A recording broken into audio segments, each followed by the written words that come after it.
Hey guys, tonight we're diving into a topic that might make you appreciate your washing machine just a little bit more, or perhaps make you wrinkle your nose in a peculiar way. How you would have washed your clothes in the Middle Ages and more. Forget the fresh scent of laundry detergent and the soft hum of the dryer. We're stepping back to a time when cleanliness was a far more peculiar, labor-intensive, and often less than fragrant affair. Imagine yourself living in a bustling medieval village, perhaps somewhere that would one day become a quiet town in New England, or a sprawling farm in the heart of what is now Kansas. You're wearing woolen tunics, linen undergarments, and probably a peculiar, lingering scent you can't quite place. And trust me, after tonight, your cozy, comfortable clothes will feel like a luxurious gift. You probably wouldn't have lasted a week without smelling. Peculiar. So, before you get comfortable, take a moment to like the video and subscribe, but only if you genuinely enjoy what I do here. Tell me, where are you tuning in from tonight? Drop your city and time in the comments below. Now, dim the lights, maybe turn on a fan for that soft background hum, and let's ease into tonight's journey together. We begin our peculiar exploration not with modern conveniences, but with the stark reality of life before detergent. Imagine yourself a resident of a small, perhaps damp, settlement in what would one day become upstate New York, or a fishing village along the coast of North Carolina. Sometime in the 8th century, the concept of laundry day as we know it simply doesn't exist in the same way. Your clothes, typically made of wool or linen, are worn day after peculiar day, accumulating dirt, sweat, and whatever else the medieval world throws at them. Personal hygiene, as we'll see, is a spectrum, and often your clothes reflect that. The sheer practicality of medieval life dictated that clothes were made to last, to be durable, and unfortunately, to get quite peculiar over time. The most basic form of cleaning for most people, most of the time, involved beating and airing. Imagine your best tunic, perhaps worn for weeks on end. You'd take it outside, maybe to a clothesline stretched between two peculiar oak trees near your humble dwelling in what is now rural Pennsylvania, or over a fence post on a farm in Ohio. Then, with a peculiar wooden stick or paddle, you'd beat the living daylights out of it. This wasn't just for fun. The peculiar force of the beating would dislodge loose dirt, dust, and any peculiar dried mud. Afterward, you'd hang it out in the fresh air, allowing the peculiar breezes and sunlight to freshen it. Sunlight, a natural disinfectant, could kill some bacteria and peculiar odors, while the air simply circulated away stale smells. This peculiar daily ritual was more about managing odors and visible dirt than achieving true cleanliness. It truly sucked to wear peculiar, dusty clothes. A common historical truth is that for much of the early and high Middle Ages, particularly among the common populace, extensive washing of outer garments was infrequent. Instead, clothes were primarily aired out, beaten to remove dirt, and only spot cleaned, with inner linen garments being washed more regularly. This reflects the limited resources and time available for such labor-intensive tasks. A fascinating yet rarely discussed detail about medieval cleaning is the peculiar use of smoke for deodorizing clothes and even bedding. Imagine a medieval home in what would one day become Minnesota, where the peculiar tang of wood smoke constantly permeates the air from the hearth. Clothes and linens might be deliberately hung near the chimney or a smoky fire, allowing the peculiar smoke to act as a deodorizer, masking unpleasant smells and potentially even killing some surface bacteria. While it might sound counterintuitive to our modern, fresh-smelling sensibilities, the smoky scent was preferable to accumulated body odor and the peculiar smell of accumulated dirt, making it a peculiar form of medieval febris. Historians still widely debate the precise chemical compounds in wood smoke that contributed to its deodorizing effects on medieval garments, and whether this peculiar practice was primarily about masking odors or also provided some level of actual sanitization. For lighter, inner garments, typically made of linen or hemp, actual washing was more common, These fabrics were smoother than wool and could be more easily laundered without shrinking or felting. Imagine your under tunic, perhaps stained with sweat and peculiar body oils from weeks of wear. This is where water comes into play, but it's not the pristine, hot water you're used to. It's often cold, drawn from a well in your backyard in what is now rural Virginia, or from a peculiar stream flowing through your village in Montana. Washing involved a peculiar degree of physical exertion. You'd likely head to a nearby river, stream, or public washing trough. Imagine yourself, perhaps with other women from your village, kneeling by the peculiar cold water, your hands plunged into the biting chill. There would be no convenient scrubbing board. Instead, you'd rub the garment vigorously against a rough stone or simply against itself, using sheer friction to loosen dirt. The process would be slow, repetitive, and utterly exhausting, particularly in cold weather. Your hands would become chapped, raw and peculiar from the constant immersion in cold water. The crucial ingredient that elevated this peculiar rubbing to actual cleaning was alkaline agents. Before widespread soap production, people used naturally occurring peculiar substances to help lift grease and grime. One of the most common was lye derived from wood ash. Imagine gathering the peculiar ashes from your hearth after cooking or heating your home. These ashes, particularly from hardwoods, contain potassium carbonate, which, when mixed with water, creates a peculiar, corrosive alkaline solution. You'd filter water through a peculiar contraption filled with ash, or simply make a peculiar lye solution from the peculiar ashes directly. This peculiar lye water, or buck, as it was sometimes called, was then used to soak the clothes. Imagine your linen garments, perhaps covered in peculiar stains, being submerged in this pungent, peculiar solution. The alkalinity of the lye would react with the natural oils and dirt in the fabric, breaking them down and allowing them to be rinsed away more easily. However, the concentration of homemade lye could be highly unpredictable.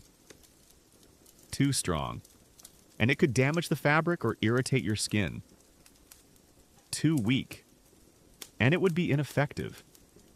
It was a peculiar, dangerous chemical experiment performed by everyday people. Another peculiar, less common, but equally unsettling method of obtaining an alkaline agent involved human urine. Yes, you heard that right. Urine, especially aged urine, contains ammonia, a peculiar and powerful cleaning agent.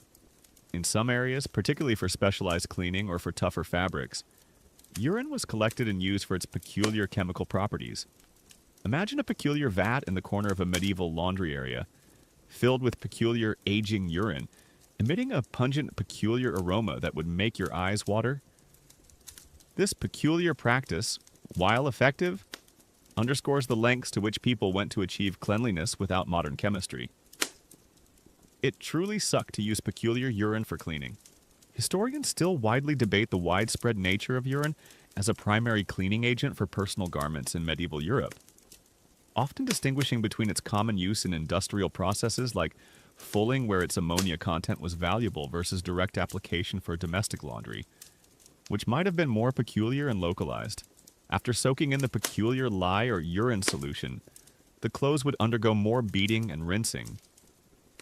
Imagine your arms aching as you repeatedly plunge the peculiar garments back into the cold water, beating them against stones and wringing them out. Rinsing was critical to remove all traces of the peculiar alkaline solution and the loosened dirt. This would involve multiple rinses in fresh running water, ensuring the clothes didn't remain peculiar and irritating to the skin.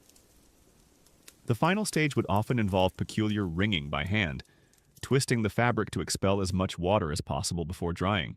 For the wealthy, the process was similar but performed by servants or laundresses in specialized areas, often with access to better water sources and more refined methods, though still without modern conveniences. Imagine a peculiar wash house within a grand castle estate in what would become New York's Hudson Valley, or a large manor in the peculiar rolling hills of Kentucky. Here, large wooden tubs might be used, and the water heated over fires, making the process slightly less brutal on the hands. But the core chemical principles and physical labor remained largely the same. the laundresses would still be dealing with peculiar lye, peculiar animal fats for early soap, and the peculiar demands of soiled garments. The concept of soap as a manufactured product, distinct from just lye, began to emerge in the later Middle Ages, particularly in specialized centers like Venice or Marseille. This true soap was made by boiling animal fats like peculiar tallow from cattle or peculiar olive oil in the Mediterranean with lye, creating a saponified product. Imagine a peculiar cauldron bubbling over a slow fire, the peculiar stench of boiling fat and lye filling the air as artisans stirred the peculiar concoction.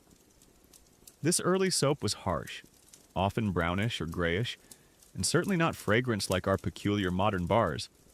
But it was a significant step, as it provided a more consistent and effective cleaning agent than simply using raw lye. However, this manufactured soap was a luxury, primarily available to the wealthy or used for specialized purposes like fulling a process to clean and thicken wool, not for every peasant's daily laundry.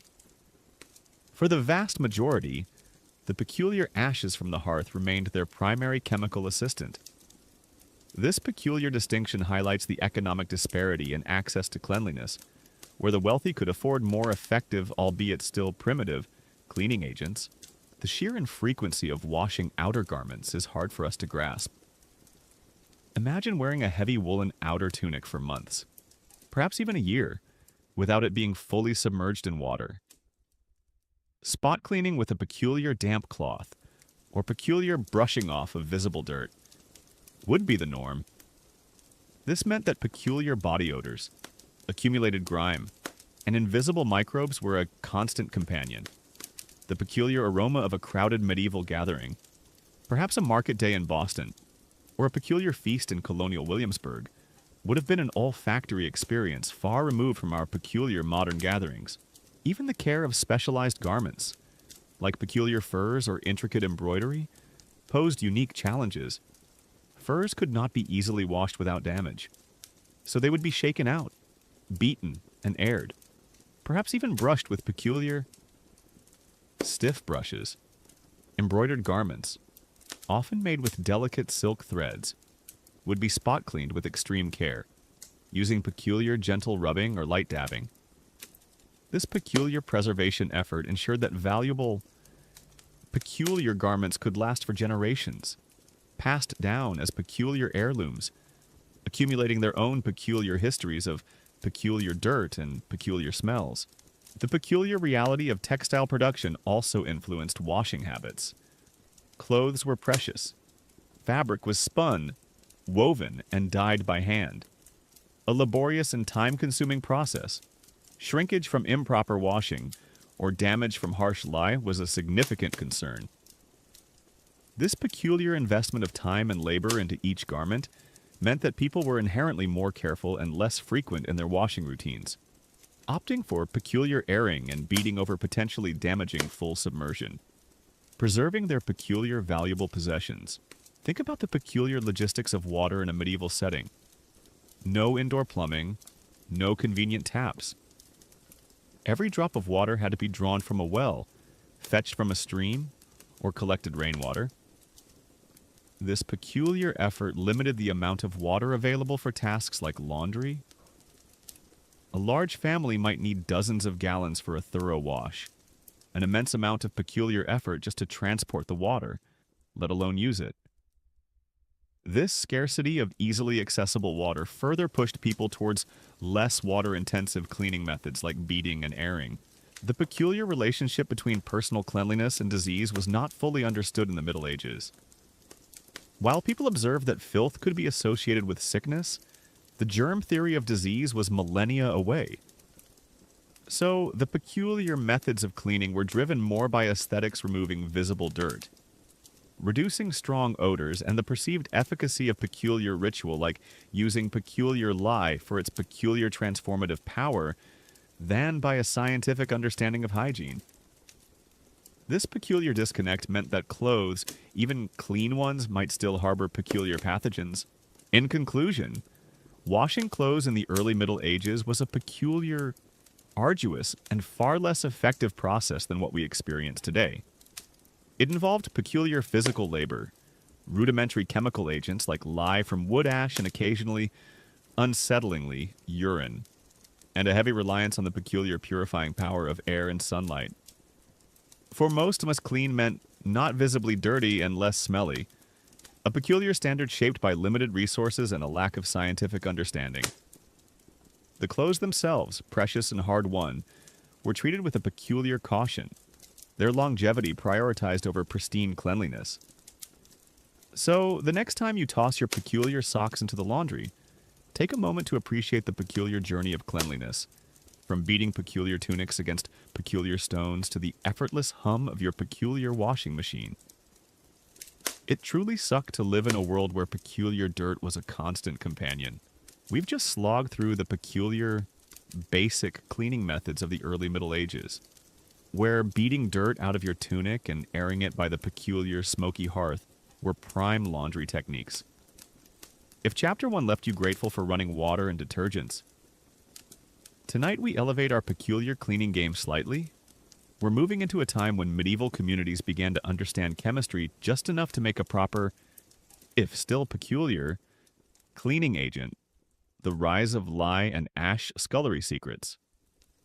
You're about to discover how resourceful medieval people, perhaps in a bustling monastic complex in what is now rural Vermont, or a thriving market town in the peculiar heart of England, harnessed the power of ash and fat to create early forms of soap, transforming laundry into a peculiar, labor-intensive craft that truly sucked if you got it in your eyes. Imagine yourself now in a slightly more advanced medieval setting, perhaps the 10th or 11th century.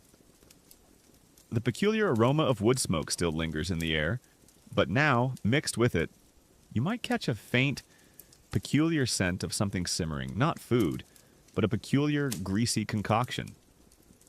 The shift from simply using raw ash water to creating actual soap was a slow but significant one, born from centuries of peculiar experimentation and observation. This wasn't a sudden invention, but a gradual refinement of the properties of ash and fat. The core ingredient, as we briefly touched upon, was lye. This isn't the commercially produced lye you might find in drain cleaners today. This was a peculiar, homemade, and often inconsistent substance. Imagine a medieval household, perhaps near a small peculiar stream that now flows through a state park in Oregon, diligently collecting every bit of wood ash from their cooking fires and heating hearths. Hardwood ashes, particularly from oak, beech, or maple, were preferred because they contained higher concentrations of potassium carbonate, the crucial alkaline compound. Softwoods, like pine, produced less effective ash. This peculiar knowledge about specific wood types was passed down through generations. To make the peculiar lye solution, you'd perform a process called bucking or leaching. Imagine a large wooden barrel or a peculiar, specially constructed wooden frame, lined with straw or peculiar small stones at the bottom to act as a filter. This contraption, perhaps set up in a dedicated wash house or simply in a sheltered corner of your peculiar yard in a medieval village that would one day become a historic district in Maryland, would be filled with layers of wood ash. Then, hot or boiling water, perhaps heated over a peculiar outdoor fire, would be slowly poured over the ash. As the water percolated down through the layers of ash, it would dissolve the potassium carbonate, creating a potent, peculiar, and highly alkaline liquid, the lye solution. This peculiar liquid, which would drain out from a tap or hole at the bottom, was typically brownish and slippery to the touch. A common historical truth is that the primary method for creating lye for medieval soap making and laundry was by leaching water through wood ashes, particularly from hardwoods, to extract potassium carbonate, which, when dissolved in water, created the necessary alkaline solution to saponify fats and break down dirt. This was a fundamental, often dangerous, chemical process. A fascinating, yet rarely discussed, detail about medieval lye production is the peculiar test used to determine the strength of the lye solution without modern chemical instruments. Imagine a medieval laundress, perhaps in a communal wash house in what would become colonial Williamsburg, dipping a peculiar feather or even a chicken egg into the lye solution. If the feather's barbs began to dissolve after a certain time, or if the egg floated with a specific amount of its surface exposed, the lye was deemed to be of the correct strength for soap making. Too strong, and it would damage clothes or hands. Too weak, and it wouldn't saponify fats effectively. This peculiar empirical test was crucial for successful peculiar laundry and soap production.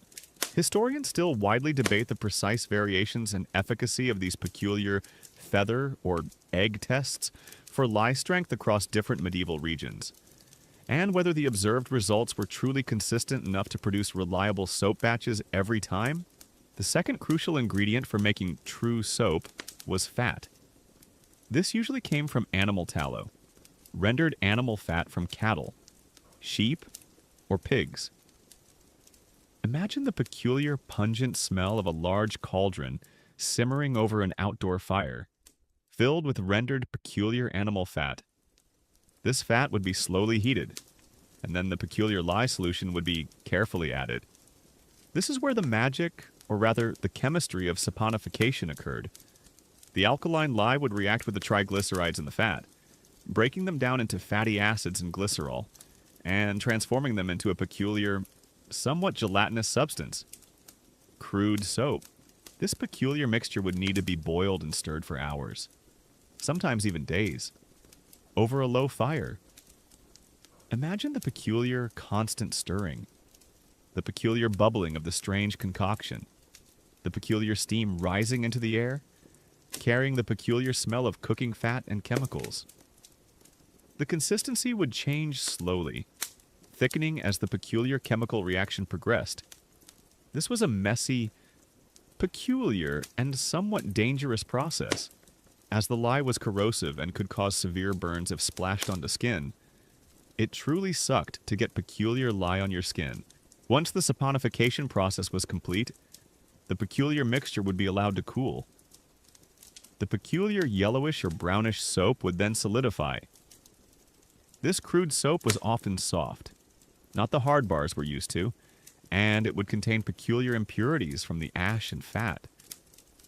It wasn't just for cleaning clothes. This peculiar versatile soap would also be used for personal washing, for cleaning household items, and even, in some cases, for medicinal purposes.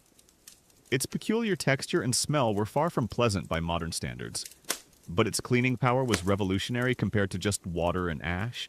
The production of this true soap was often done in specialized workshops, or more commonly, within large households like monasteries, manors, or peculiar communal facilities in larger towns.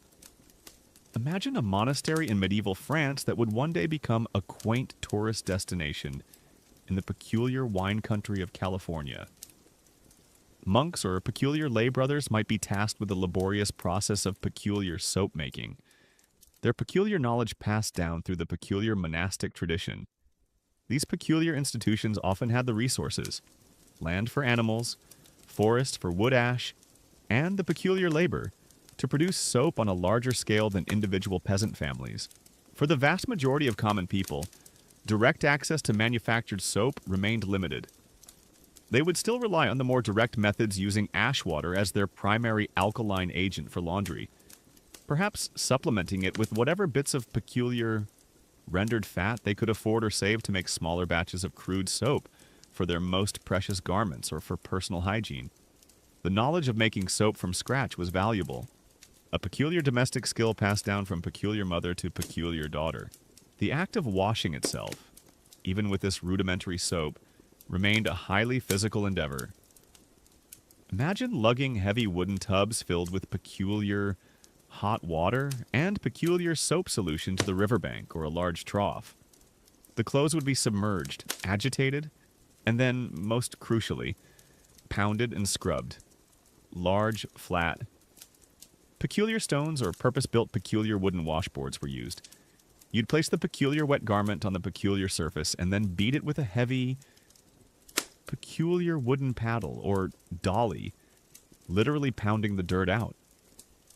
This was not a gentle spin cycle. It was a peculiar, violent assault on dirt, requiring immense peculiar upper body strength and endurance. After the peculiar beating came the scrubbing. Imagine using the peculiar crude soap directly on stubborn peculiar stains, rubbing the fabric vigorously between your hands or against a peculiar brush with stiff bristles made from peculiar animal hair. The peculiar lather, if any, would be minimal and peculiar, but the combination of the peculiar alkaline soap and the intense friction would eventually lift the grime. Your hands would be raw, peculiar, and likely chapped from the peculiar lye and constant immersion in peculiar water. It truly sucked to have peculiar chapped hands. Once cleaned by medieval standards, the clothes required extensive rinsing. This was crucial to remove all traces of the peculiar lye and soap, which could irritate the skin or damage the fabric if left behind. Imagine taking your peculiar, dripping garments to a fresh, running stream or repeatedly drawing buckets of clean water from a well. Each garment would be rinsed multiple times, often by peculiar hand, until the water running off it appeared clear. This was the most water-intensive part of the process, highlighting the peculiar importance of proximity to clean water sources for efficient peculiar laundry. The peculiar tools of the trade were simple but essential large wooden tubs or barrels, often made by peculiar local coopers, wooden paddles or dollies for beating, stiff brushes for scrubbing, and lines or poles for drying. Imagine a peculiar communal washing area, perhaps a stone-lined pit, or a large wooden structure by a river, with various peculiar tools scattered about, a testament to the collective effort involved in cleanliness. These peculiar communal spaces often became peculiar social hubs, where peculiar women gathered to share peculiar gossip as they toiled. The knowledge of peculiar plants that could also aid in cleaning was also prevalent. Certain plants, like soapwort Saponaria officinalis, contain saponins, natural soap-like compounds that produce a peculiar lather when crushed in water.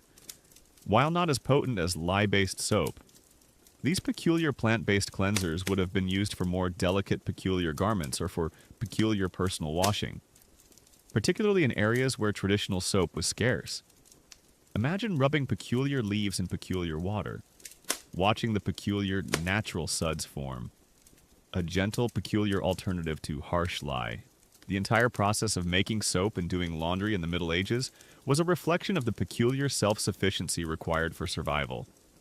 There were no peculiar supermarkets for ready-made cleaning products. Every peculiar ingredient had to be sourced, processed, and combined through peculiar, laborious methods. This peculiar connection to the raw materials and the peculiar physical exertion involved in transformation imbued the act of cleanliness with a peculiar significance, far beyond a simple chore. It was a peculiar, almost alchemical process. Think of the peculiar scents of a medieval home.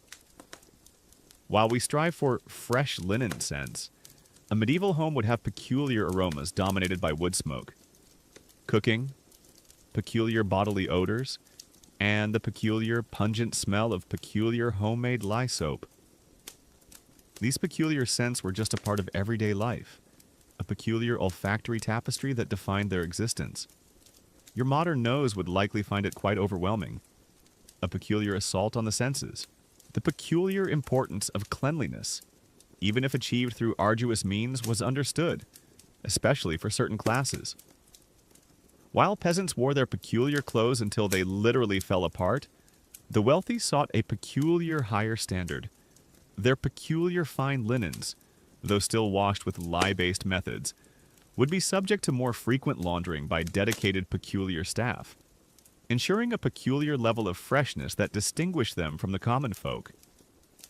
This peculiar distinction in cleanliness was a subtle but clear sign of peculiar social status. In conclusion, the rise of an ash marked a peculiar, yet fundamental shift in medieval cleaning practices. It moved beyond simple beating and airing to the deliberate creation of a rudimentary, yet effective cleaning agent through the peculiar, dangerous process of saponification. This was a testament to peculiar human ingenuity, harnessing the raw materials of their environment, wood ash and animal fat, to create something genuinely transformative. While the process was peculiar, arduous, and far from the convenience we enjoy today, It laid the peculiar groundwork for the eventual development of modern soaps and detergents. So, the next time you marvel at the peculiar suds from your soap, remember the peculiar simmering cauldrons and the peculiar raw hands of medieval people, painstakingly brewing their peculiar solutions to achieve a peculiar, hard-won cleanliness. It truly sucked to live in a world where peculiar dirt fought back.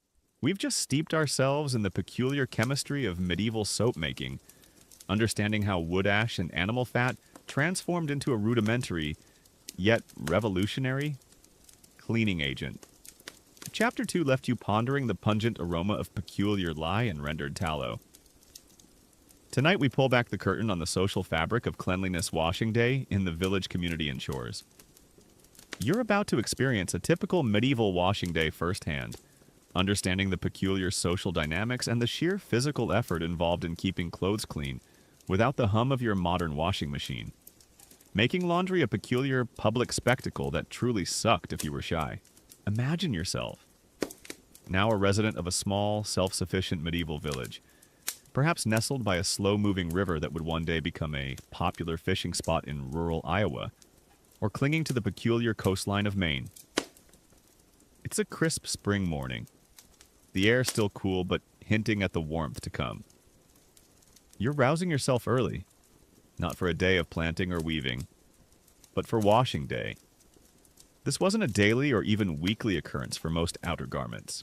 As we discussed, for inner linens, perhaps every few weeks or once a month, depending on your social status and available resources. For heavier outer woolens, it might be a few times a year, or even less. The first peculiar task of washing day was gathering the water. No turning on a tap here. Imagine you're carrying a heavy wooden bucket, perhaps two, balanced on a yoke across your shoulders or simply lugged by hand, making your way to the nearest peculiar water source. This could be a village well, its cool depths yielding precious liquid after much effort at the peculiar hand crank. More often, it was a nearby river or stream, its banks perhaps still damp with morning dew. The journey itself, especially if you lived a peculiar distance from the water, was a significant chore, made more peculiar by the need for multiple trips to fill the necessary peculiar tubs back at your dwelling or the communal washing spot. Your arms would ache, and your peculiar back would already be complaining before the real work even began. It truly sucked to carry peculiar heavy buckets. A common historical truth is that medieval laundry, particularly for common folk, was a highly labor-intensive activity that primarily took place at natural water sources like rivers or streams, often involving communal effort due to the physical demands of fetching water, heating it, and manually scrubbing garments. This highlights the absence of individual-like domestic washing facilities for most, a fascinating yet rarely discussed.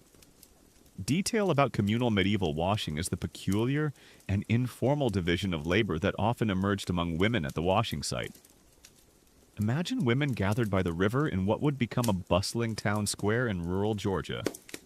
While all performed similar tasks, some might specialize in the more strenuous beating of clothes, others in the careful application of lye, and younger women or children might be tasked primarily with rinsing. This peculiar cooperation, often unspoken, optimized the efficiency of the shared chore and fostered a peculiar sense of camaraderie, turning a laborious task into a peculiar social event where news and gossip were exchanged. Historians still widely debate the precise balance between communal cooperation and individual household responsibility during medieval washing days, and whether these peculiar divisions of labor were consistently applied across different regions and social strata. Once the water was gathered, the next step was often heating it. While some rudimentary washing was done with cold water, particularly for rinsing, warm or hot water was far more effective at dissolving peculiar grease and grime. Imagine a large iron cauldron, perhaps suspended over an open fire in your peculiar yard, or set within a peculiar stone hearth in a communal washhouse. This peculiar cauldron would be filled with the precious water, and slowly, painstakingly, brought to a simmer or boil. The heat generated would add significantly to the effort, requiring constant feeding of the fire with peculiar wood, and careful monitoring to prevent scalding. The peculiar steam rising from the cauldron would mingle with the peculiar smoke, adding to the peculiar atmospheric bouquet of washing day.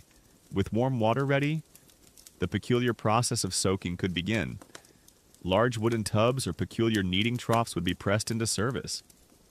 The clothes, particularly the dirtiest inner linens, would be plunged into the peculiar hot water, sometimes with a peculiar solution of leached ash lye already added, or a piece of crude homemade soap. This soaking period allowed the peculiar alkaline solution to begin breaking down the peculiar organic matter and grease embedded in the fabric. Imagine your clothes steeping in this peculiar, slightly murky water, the dirt slowly loosening its peculiar grip. Then came the peculiar, highly physical act of scrubbing and pounding. This was the heart of medieval laundry. Imagine yourself kneeling by the edge of a peculiar trough or riverbank, your back aching, your hands already beginning to prune. You'd pull a garment from the peculiar soaking solution, lay it on a large, flat, peculiar stone or a peculiar ribbed wooden washboard if you were lucky enough to have one. Then, with a heavy, peculiar wooden paddle, often called a dolly or a battledore, you would repeatedly beat the garment. The peculiar rhythmic thudding of paddles against wet fabric would be a constant soundtrack of medieval washing day, echoing across the village. This peculiar pounding literally forced the peculiar dirty water out of the fabric and dislodged embedded grime. After the peculiar beating came the peculiar rubbing. You'd take the peculiar still wet garment and vigorously rub it against the peculiar washboard or stone, or simply against itself, using sheer friction. Any crude soap you had would be applied directly to particularly peculiar stained areas, and then rubbed with peculiar force. The lather would be minimal, certainly not the peculiar bubbly foam you're used to, but the peculiar combination of the peculiar alkaline agent, heat, and immense physical effort worked to mechanically remove the dirt.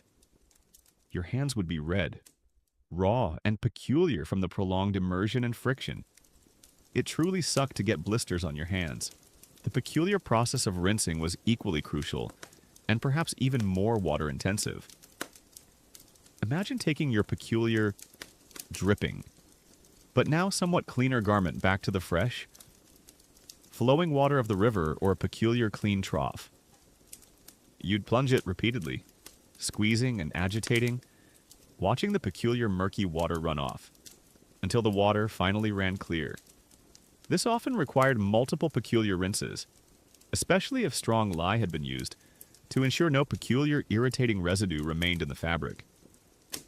This was a peculiar, patient process, ensuring the clothes wouldn't cause peculiar rashes or damage the skin. The communal aspect of medieval washing day cannot be overstated.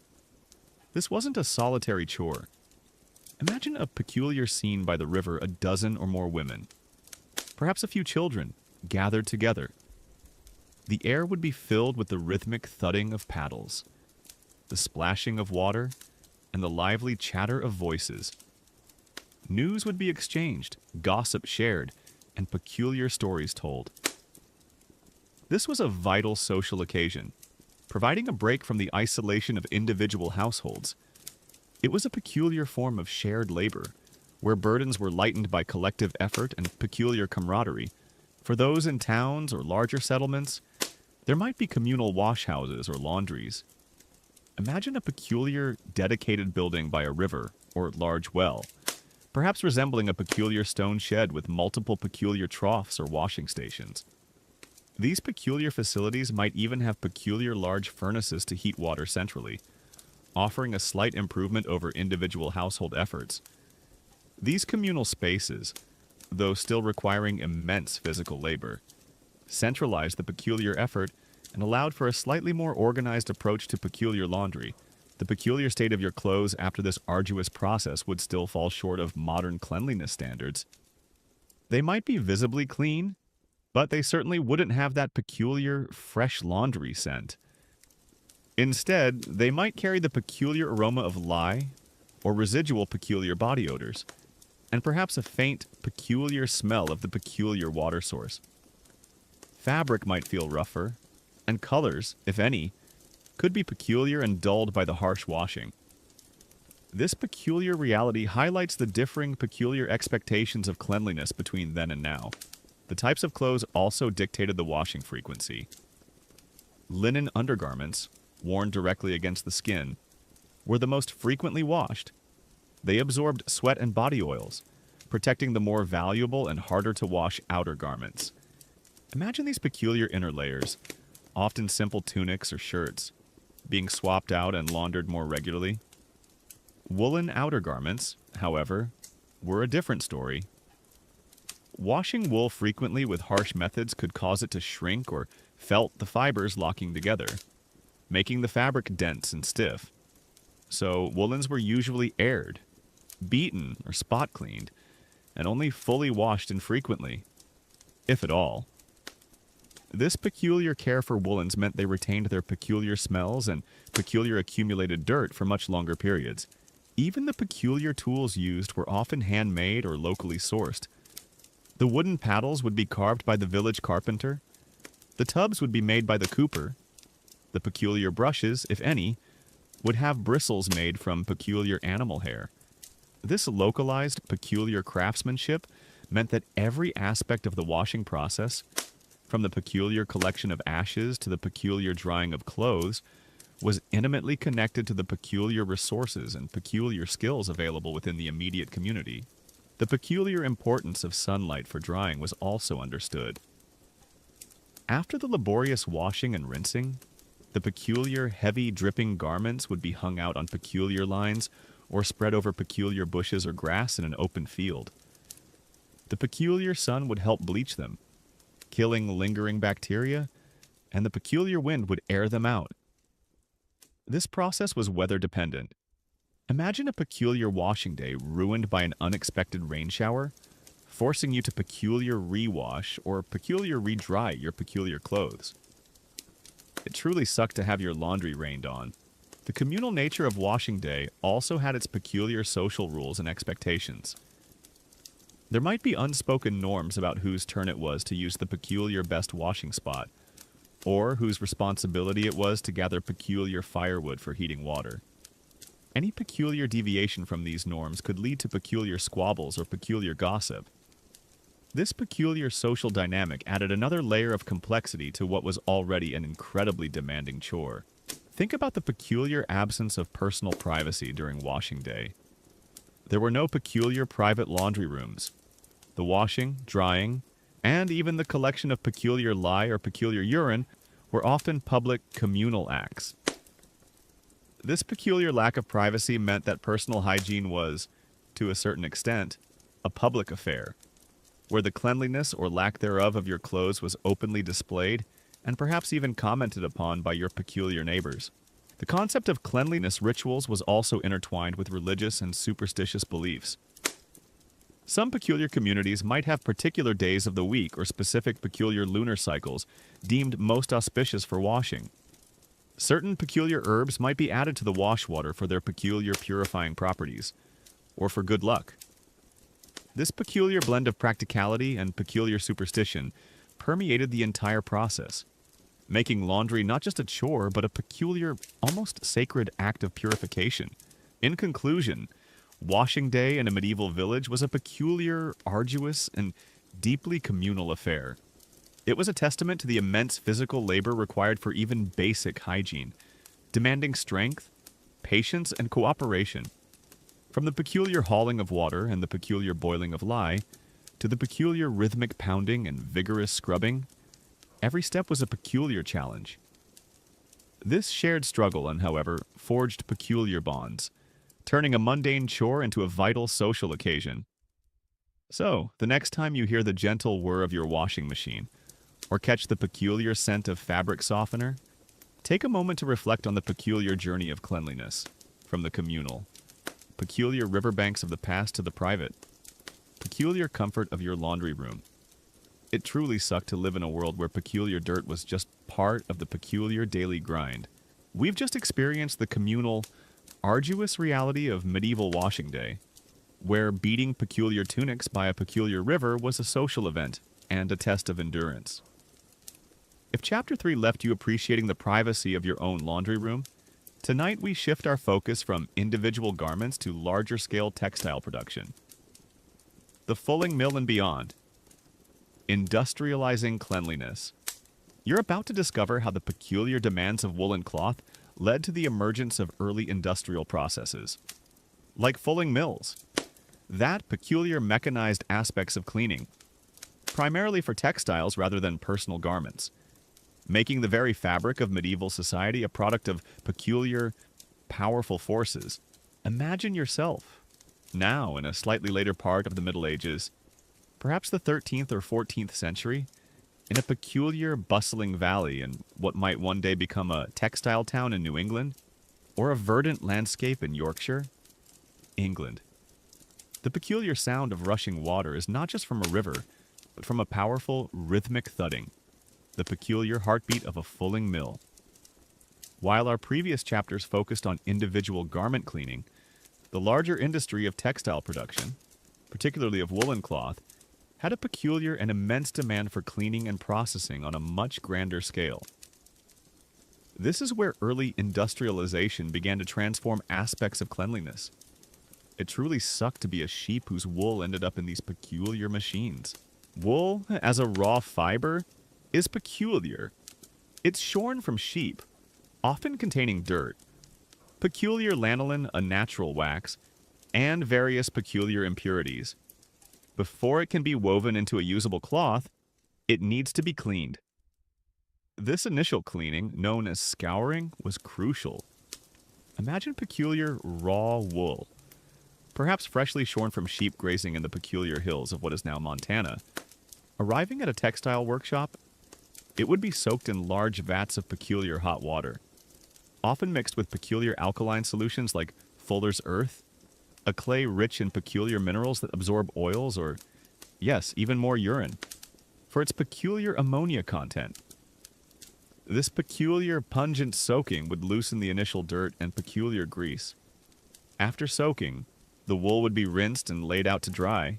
A common historical truth is that fulling mills, driven by water power, revolutionized the processing of woolen cloth in the later Middle Ages by mechanizing the felting process. This not only cleaned the wool, but also thickened and strengthened the fabric, making it more durable and water-resistant. This marked a significant step in early industrial production.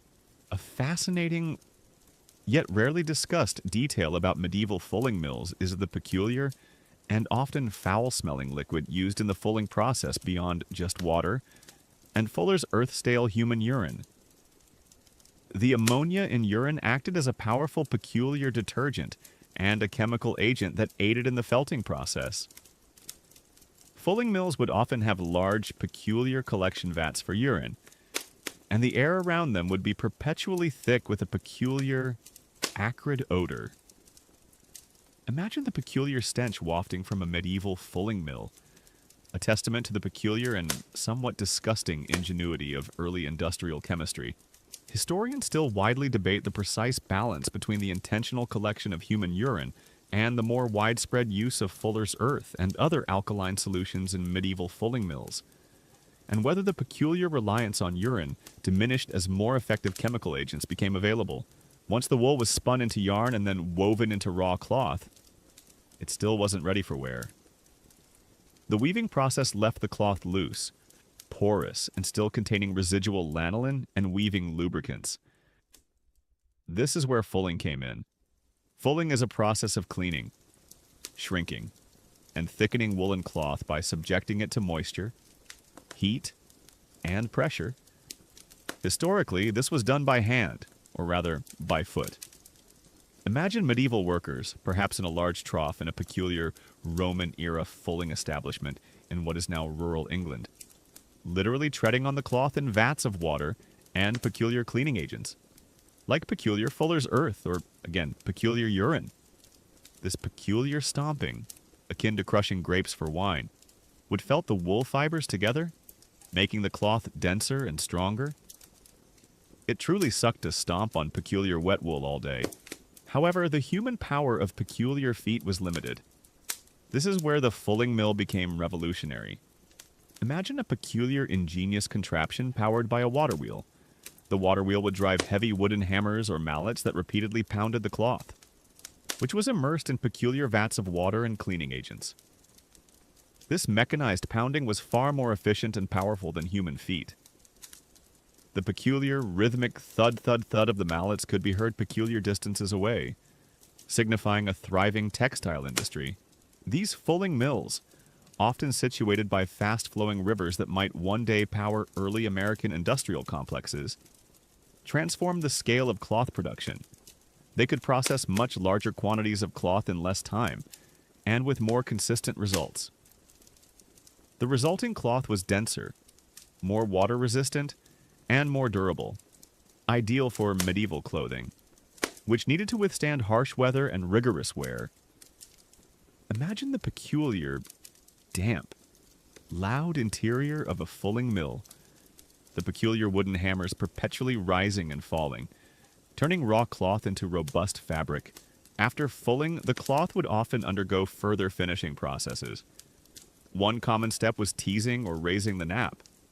This involved using peculiar thorny plants called teasels, or peculiar metal hooks in later periods to pull up the peculiar, fuzzy fibers on the surface of the cloth, creating a soft, peculiar nap.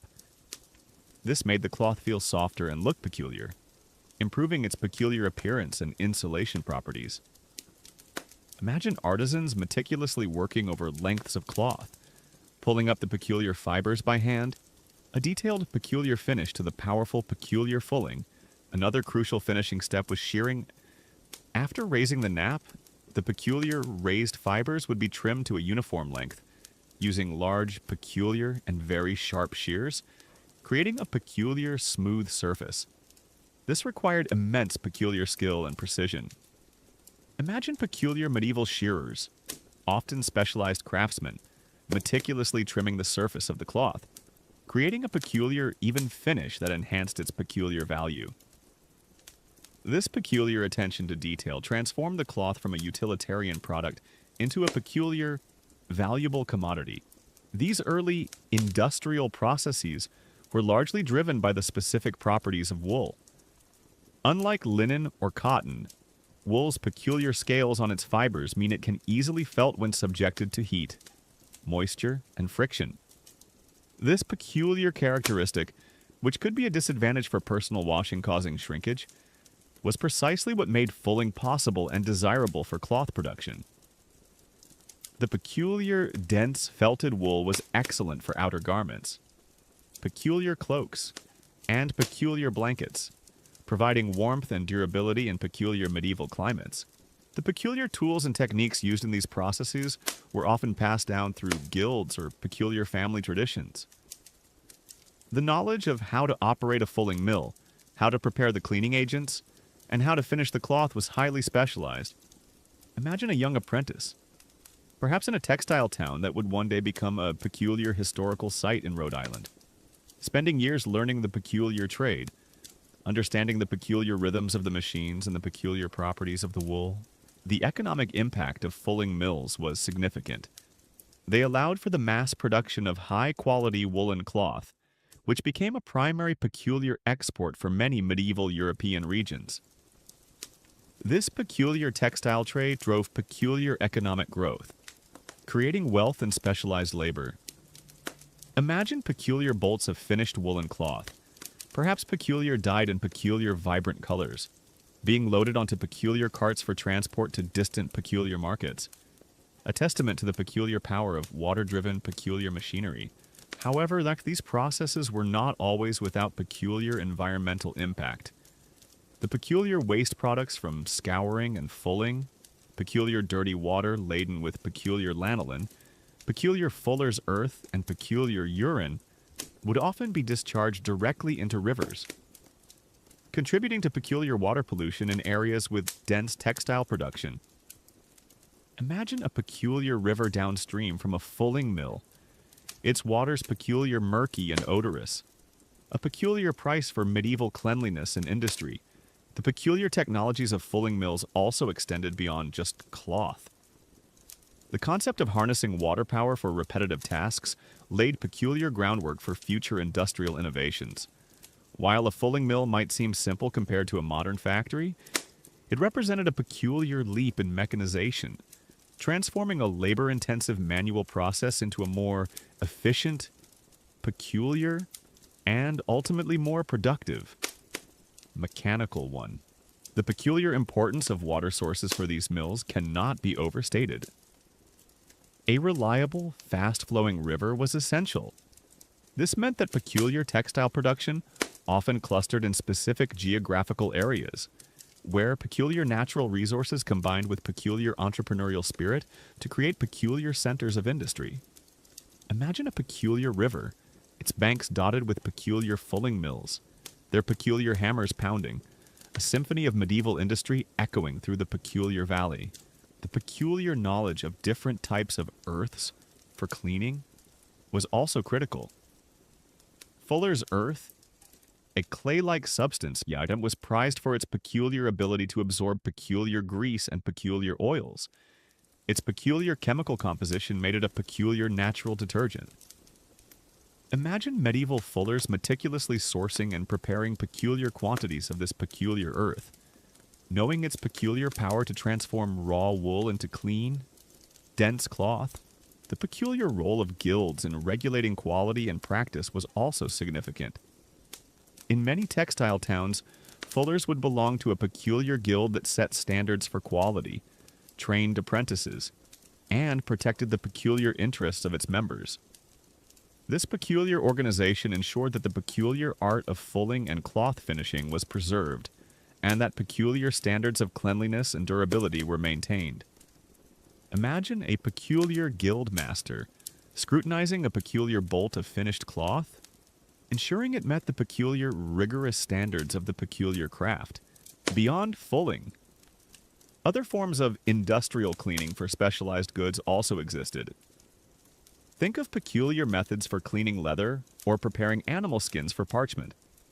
These often involved peculiar chemical treatments, soaking in peculiar solutions, and peculiar manual scraping or working of the material to remove peculiar impurities and make them pliable. While not laundry in the common sense, these peculiar processes highlight the diverse needs for industrial-scale cleaning in a world without modern chemistry.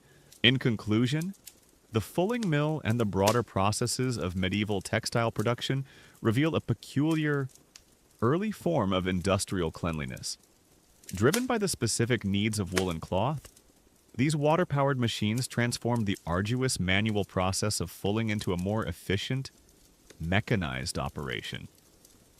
While the peculiar methods, often involving foul-smelling peculiar urine and peculiar rhythmic pounding, might seem primitive, they were revolutionary for their time, laying the peculiar groundwork for future industrial advances.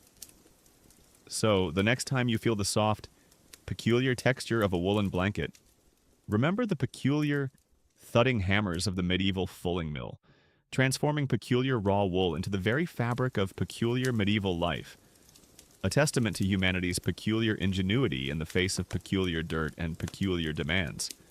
It truly sucked to be a medieval wool worker. But at least your clothes were peculiar sturdy. We've just journeyed through the peculiar, mechanized world of fulling mills, understanding how early industry cleaned and processed vast quantities of wool. If Chapter 4 left you pondering the thudding hammers and peculiar smells of industrial textile production, tonight we shift our focus to the intimate, often public, act of personal garment care, drying and finishing. Airing out the past, you're about to discover the peculiar methods medieval people used to dry, press, and store their clothes. From open fields to specialized pressing techniques, making the very act of preparing your clothes a peculiar, weather-dependent art that truly sucked if it rained. Imagine yourself, now in a sun-drenched, peculiar field adjacent to your medieval village, perhaps in what would one day become a charming rural town in upstate New York, or a picturesque valley in the Blue Ridge Mountains. You've just completed the arduous task of washing your clothes, the beating, the scrubbing, the rinsing, your hands raw and peculiar from the process. Now comes the final, crucial stage, drying and finishing. This wasn't a quick spin in a peculiar, heated machine. It was a process entirely dependent on the whims of nature and peculiar manual effort. The most common method for drying was simply air and sunlight. Imagine carrying heavy, dripping wet garments, perhaps a peculiar woolen tunic or a pile of peculiar linen undergarments. From the wash site, you'd spread them out on clean, peculiar grass, or hang them over peculiar bushes, low fences, or purpose-built clotheslines. These lines might be simple ropes stretched between two peculiar trees, or wooden poles erected specifically for this purpose in a communal drying area. The peculiar sight of countless peculiar garments, flapping in the breeze like would be a common sight on washing day. Sunlight was more than just a heat source, it was a peculiar natural bleach and disinfectant. Imagine the peculiar sun beating down on your peculiar white linen, slowly turning it a brighter, peculiar white, while also helping to kill bacteria and peculiar odors. The peculiar wind, rustling through the fabric, would aid evaporation, carrying away moisture and peculiar lingering smells. This peculiar reliance on natural elements meant that drying was often the longest and most unpredictable part of the laundry process. It truly sucked if an unexpected storm rolled in, forcing you to rewash or find peculiar indoor spaces. A common historical truth is that medieval people primarily dried their clothes outdoors using natural air and sunlight, often by spreading them on grass or hanging them on lines, as this method not only evaporated moisture but also utilized the sun's natural bleaching and sanitizing properties. This highlights the complete reliance on environmental conditions for finishing laundry. A fascinating, yet rarely discussed detail about medieval drying practices is the peculiar use of specific herbs or strong-smelling plants to perfume or freshen clothes during the drying process. Imagine a medieval laundress, perhaps in a garden in what would become a quiet suburb of Boston, strategically placing peculiar sprigs of lavender, rosemary, or even dried rose petals among the drying linen. Or, in some cases, clothes might be laid over peculiar bundles of fragrant hay or peculiar wood chips. This peculiar practice aimed to mask any lingering peculiar odors from the washing process and impart a more pleasant, if subtle, peculiar scent, acting as a peculiar natural fabric freshener. Historians still widely debate the widespread nature of using specific fragrant plants for deodorizing clothes during medieval drying, and whether these peculiar practices were purely for aesthetic purposes or also believed to possess some inherent protective or magical qualities. For the wealthy, or during inclement weather, indoor drying was also a peculiar option. Imagine a large manor house in the peculiar rolling hills of Kentucky, or a peculiar castle in the desolate Scottish Highlands. Clothes might be hung near the peculiar warmth of a fireplace or hearth, or on peculiar wooden racks in a dedicated drying room. However, this method came with its own peculiar challenges. Lack of proper ventilation could lead to peculiar musty smells or even peculiar smoke damage. And the risk of fire was ever present.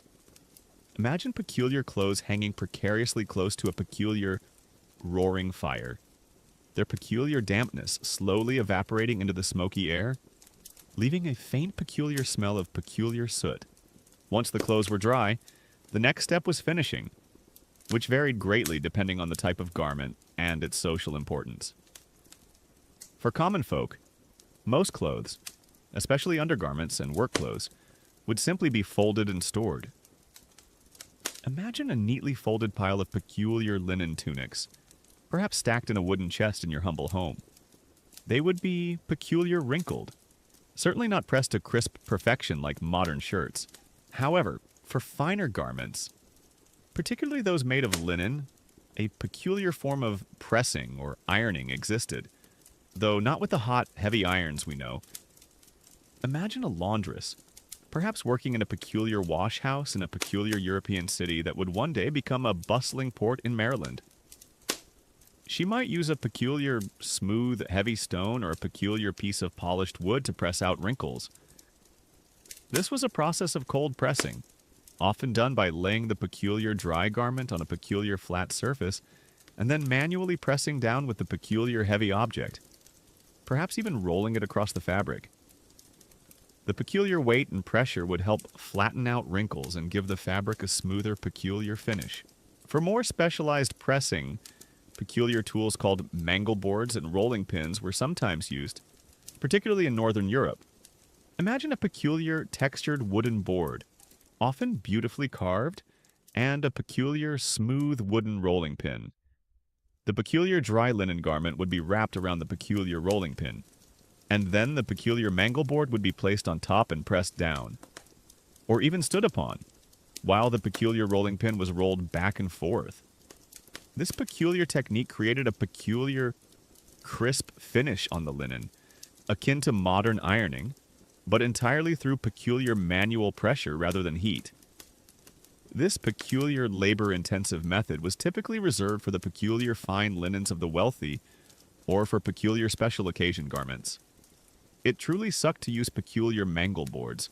Historians still widely debate the specific origins and regional variations of mangle board use in medieval Europe, and whether their peculiar decorative carvings were purely aesthetic or also held specific peculiar symbolic or magical meanings related to domestic tasks. Storing clothes was also peculiar. There were no peculiar closets with hanging rods. Instead, clothes were folded and stored in chests, trunks, or peculiar baskets. Imagine a large, heavy wooden chest at the foot of your bed, filled with your entire peculiar wardrobe. These chests served multiple purposes: storage, seating, and even peculiar security. To protect clothes from peculiar pests like moths, mice, or peculiar musty smells, people would often include herbs or dried flowers with the garments. Imagine peculiar sachets of lavender, peculiar rosemary, or peculiar wormwood tucked among your peculiar clothes. Their peculiar scents acting as natural repellents and peculiar fresheners for very valuable garments, like peculiar silk tunics or peculiar embroidered cloaks belonging to the nobility. Storage might involve more peculiar and protective measures. These items might be stored in separate, peculiar, lined chests, perhaps even wrapped in peculiar linen shrouds to protect them from dust and peculiar damage. The peculiar value of these garments, often representing immense investment of time and resources, demanded peculiar care in their storage. The peculiar concept of airing garments extended beyond just drying after a wash. Even clean clothes, or clothes that had only been worn for a short time, would be regularly aired out. Imagine a peculiar maid in a peculiar manor house taking peculiar garments from storage and hanging them outside on a sunny, peculiar day to freshen them, remove peculiar mustiness, and peculiar deterpests. This peculiar ongoing process was a form of peculiar preventative maintenance, keeping clothes in better condition between peculiar full washes. The peculiar challenges of travel also impacted garment care. When people traveled, they had to be resourceful. Clothes would be packed tightly in peculiar saddlebags or peculiar wagons, inevitably leading to peculiar wrinkles. Upon arrival at an inn or a new peculiar destination, travelers would often hang their peculiar clothes near a window or in the peculiar open air to peculiar air them out, and remove peculiar travel smells and peculiar wrinkles. Hot water for washing would be a rare luxury, making peculiar spot cleaning and peculiar airing the primary methods of garment, peculiar maintenance on the road. The peculiar influence of climate on laundry practices cannot be understated. In colder, wetter climates, like peculiar northern Europe or parts of what would become the peculiar Pacific Northwest, drying clothes outdoors was often a challenge. This led to a greater reliance on peculiar indoor drying spaces, peculiar airing near fires, and perhaps a peculiar acceptance of clothes that were not entirely dry or peculiar fresh. In sunnier, drier climates, like peculiar Mediterranean regions or what would become the peculiar American Southwest, outdoor drying would be more efficient, allowing for more frequent and peculiar thorough drying. The peculiar art of mending and patching was also deeply intertwined with garment care. Because clothes were so valuable and washing so arduous, people repaired their garments meticulously rather than discarding them. Imagine a medieval tailor or a skilled seamstress meticulously patching a peculiar tear in a tunic, or carefully darning a peculiar hole in a stocking. This peculiar act of preservation extended the peculiar life of garments, making them last for years, sometimes even generations, until they were literally peculiar rags. Even the peculiar scents associated with cleanliness were different. We associate cleanliness with fresh, floral, or peculiar clean linen scents. Medieval peculiar cleanliness might have involved the peculiar smell of peculiar lye, peculiar wood smoke, peculiar herbs, and the peculiar faint lingering aroma of peculiar body odors. These were the peculiar smells of a clean, peculiar medieval existence, a peculiar olfactory tapestry woven from peculiar daily life. The peculiar distinction between outer and inner garments also influenced finishing. Outer garments, often made of wool, were thicker and less likely to be pressed.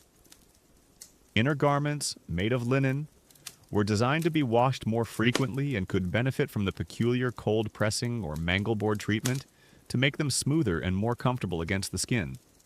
This peculiar layering system meant that the peculiar cleanliness and peculiar finishing efforts were primarily focused on the peculiar layers closest to the body.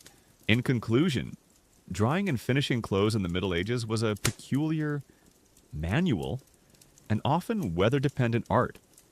From the peculiar reliance on natural air and sunlight for drying to the ingenious peculiar techniques of cold pressing with heavy stones or mangleboards, every step required immense peculiar effort and patience. The methods of storage, utilizing peculiar herbs for freshness and pest control, further highlight the peculiar ingenuity born from necessity.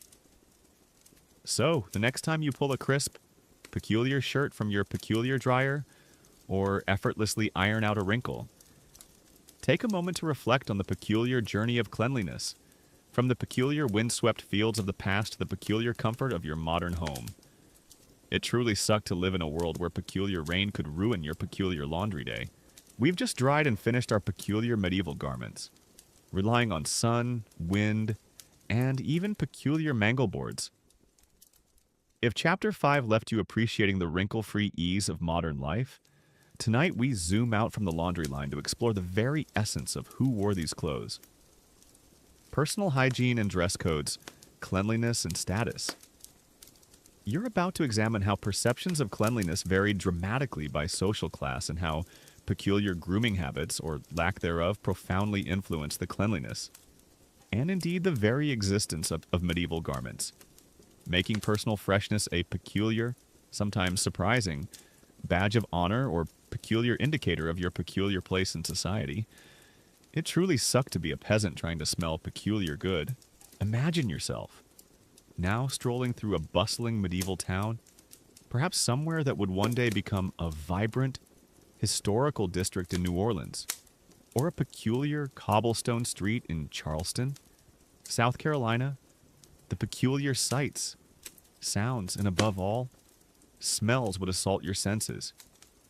Our modern understanding of personal hygiene, daily showers, deodorants, clean clothes every day, is entirely alien to the Middle Ages. Cleanliness was a relative concept, often dictated by practicality, social status, and peculiar prevailing beliefs about health and the body. For the vast majority of the population, the common folk, peasants, laborers, even many town dwellers, daily full body washing was simply not a practical reality. Imagine a peasant family in a small, peculiar dwelling in what would one day become rural Missouri. Access to warm water was limited. Heating it was a laborious process, and their time was consumed by the peculiar demands of agriculture or craft. A bath might be a peculiar dip in a cold stream on a warm summer day, or a rare communal experience in a wooden tub filled with peculiar lukewarm water perhaps once a month. If they were lucky, their personal hygiene revolved more around wiping, spot cleaning, and trying to manage peculiar odors. Imagine using a peculiar damp cloth to wipe down your hands and face after a day in the fields. Peculiar habits like washing hands before meals, though not universal, were known and often encouraged by peculiar religious custom. But the peculiar concept of body odor was simply a part of life. You'd be accustomed to the peculiar smell of unwashed bodies, peculiar stale sweat, and peculiar lingering peculiar aromas that would make a modern nose recoil. It truly sucked to be perpetually peculiar smelly.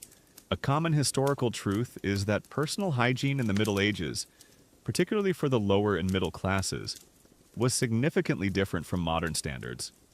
With full-body bathing being an infrequent activity for most, and cleanliness largely maintained through spot washing, hand washing, and airing of garments. This highlights the practical limitations and differing cultural norms around personal care. A fascinating, yet rarely discussed, detail about medieval personal hygiene is the peculiar use of scented herbs and peculiar powders directly on the body or in clothing to mask odors. Imagine a medieval person, perhaps in a peculiar English village that would one day become a historical reenactment site in Virginia, tucking peculiar sachets of lavender, mint, or peculiar powdered orris root into their undergarments, or directly sprinkling peculiar powders onto their skin after a peculiar cursory wash. These peculiar aromatic additions were not just about smelling better. They were sometimes believed to possess medicinal properties, or even ward off peculiar evil spirits, making them a peculiar form of medieval deodorant and protective charm. Historians still widely debate the precise efficacy of medieval herbal deodorants and powders in truly neutralizing body odor, and whether their peculiar widespread use was primarily about masking smells, or also linked to peculiar beliefs about miasma and spiritual purification. Now, let's consider the dress codes of the common folk. Their clothes were practical, durable, and designed for repeated wear without frequent washing. Think of wool for outer garments, peculiar tunics, peculiar cloaks, peculiar hose. Wool is peculiar. It's naturally somewhat water-resistant and peculiar odor-resistant to a point. And its peculiar structure meant that dirt tended to stay on the surface, or peculiar get trapped within its fibers, rather than soaking in entirely. But, as we know, washing wool was a peculiar challenge. So these peculiar outer layers were simply worn, aired, and beaten. The true workhorses of medieval hygiene were the linen undergarments. Imagine a peasant woman, perhaps in a rustic cottage in what would become a quiet farming community in Iowa, wearing a peculiar linen shift directly against her skin. Linen is smooth, absorbent, and crucially can be boiled and scrubbed vigorously without peculiar damage. These linen layers acted as a peculiar barrier, absorbing sweat, peculiar body oils, and peculiar dirt, thus protecting the more valuable and peculiar outer woolen garments from direct contamination. While the woolens might go weeks or months without a full wash, these peculiar linen undergarments would be changed and washed more frequently, perhaps weekly or bi-weekly, providing the primary means of personal cleanliness for most. It truly sucked to boil peculiar, sweaty linen for the wealthy and noble classes. The standards of hygiene, while still not modern, were considerably higher and often involved more elaborate, peculiar rituals. Imagine a peculiar noble in a grand castle, perhaps overlooking a picturesque landscape in what would one day become California's wine country. They had access to resources, servants to fetch and heat water, larger peculiar tubs, and sometimes even primitive bathhouses. A noble might take a peculiar full bath in a large wooden tub, often lined with linen to prevent peculiar splinters, perhaps once a week or every few weeks. This bath would be a peculiar event, not a quick shower, but a leisurely soak, sometimes accompanied by peculiar scented oils or peculiar herbs in the water. Their peculiar clothes reflected this elevated peculiar standard. They wore finer linens, silks, and richer wools. These garments, while still requiring arduous washing, were laundered more frequently by dedicated laundresses. The layering of clothes was even more elaborate for the wealthy, with multiple peculiar linen shifts worn beneath richer outer garments, all designed to protect the peculiar, expensive outer layers from peculiar body contact. Peculiar perfumes, made from peculiar imported spices and peculiar floral extracts, were also used by the wealthy to mask any peculiar lingering odors, a peculiar luxury that further distinguished them from the peculiar common folk.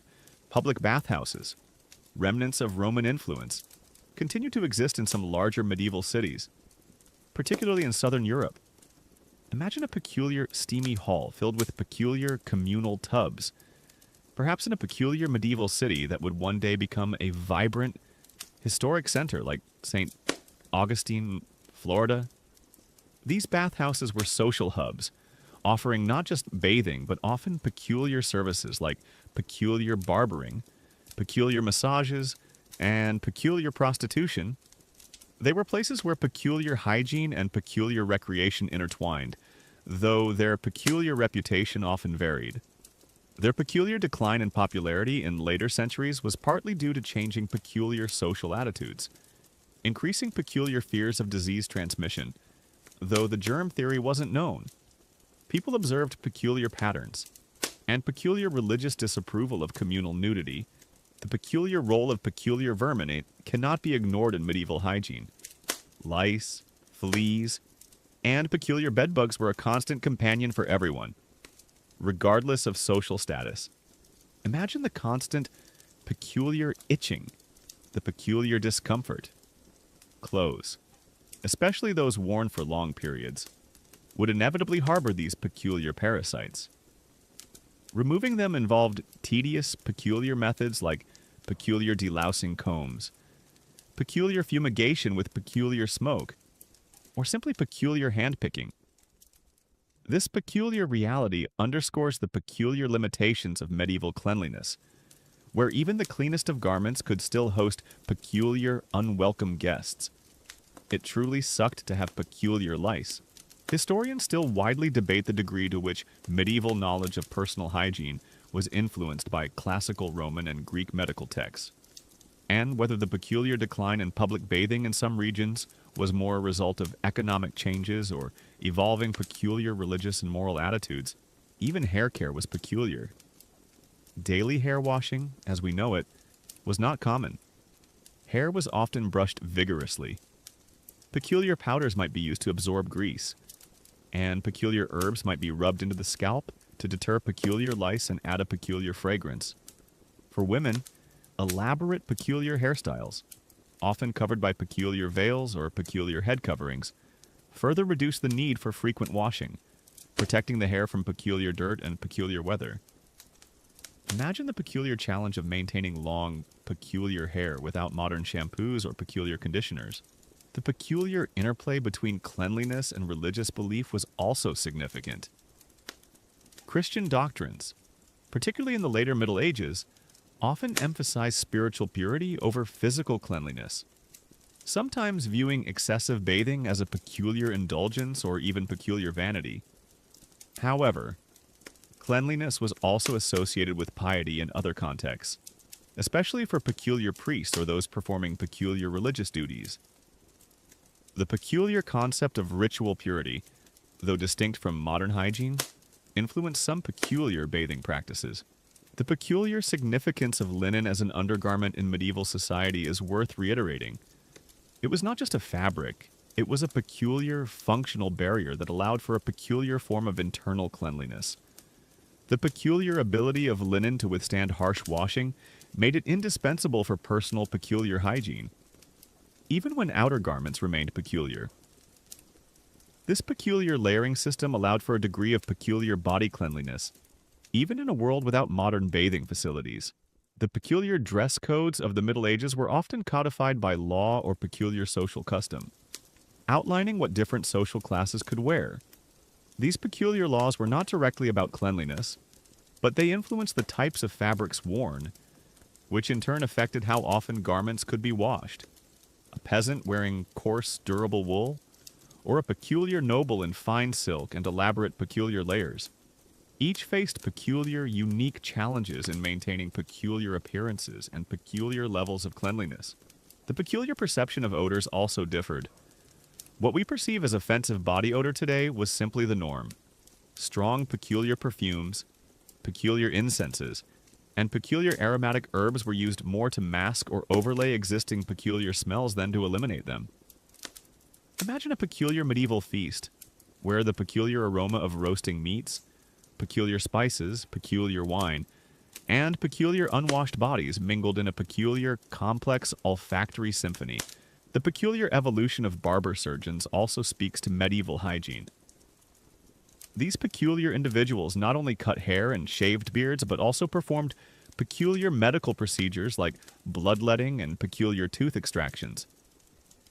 Their peculiar existence highlights the peculiar intersection of personal grooming, public health, and peculiar rudimentary medical practices in the Middle Ages.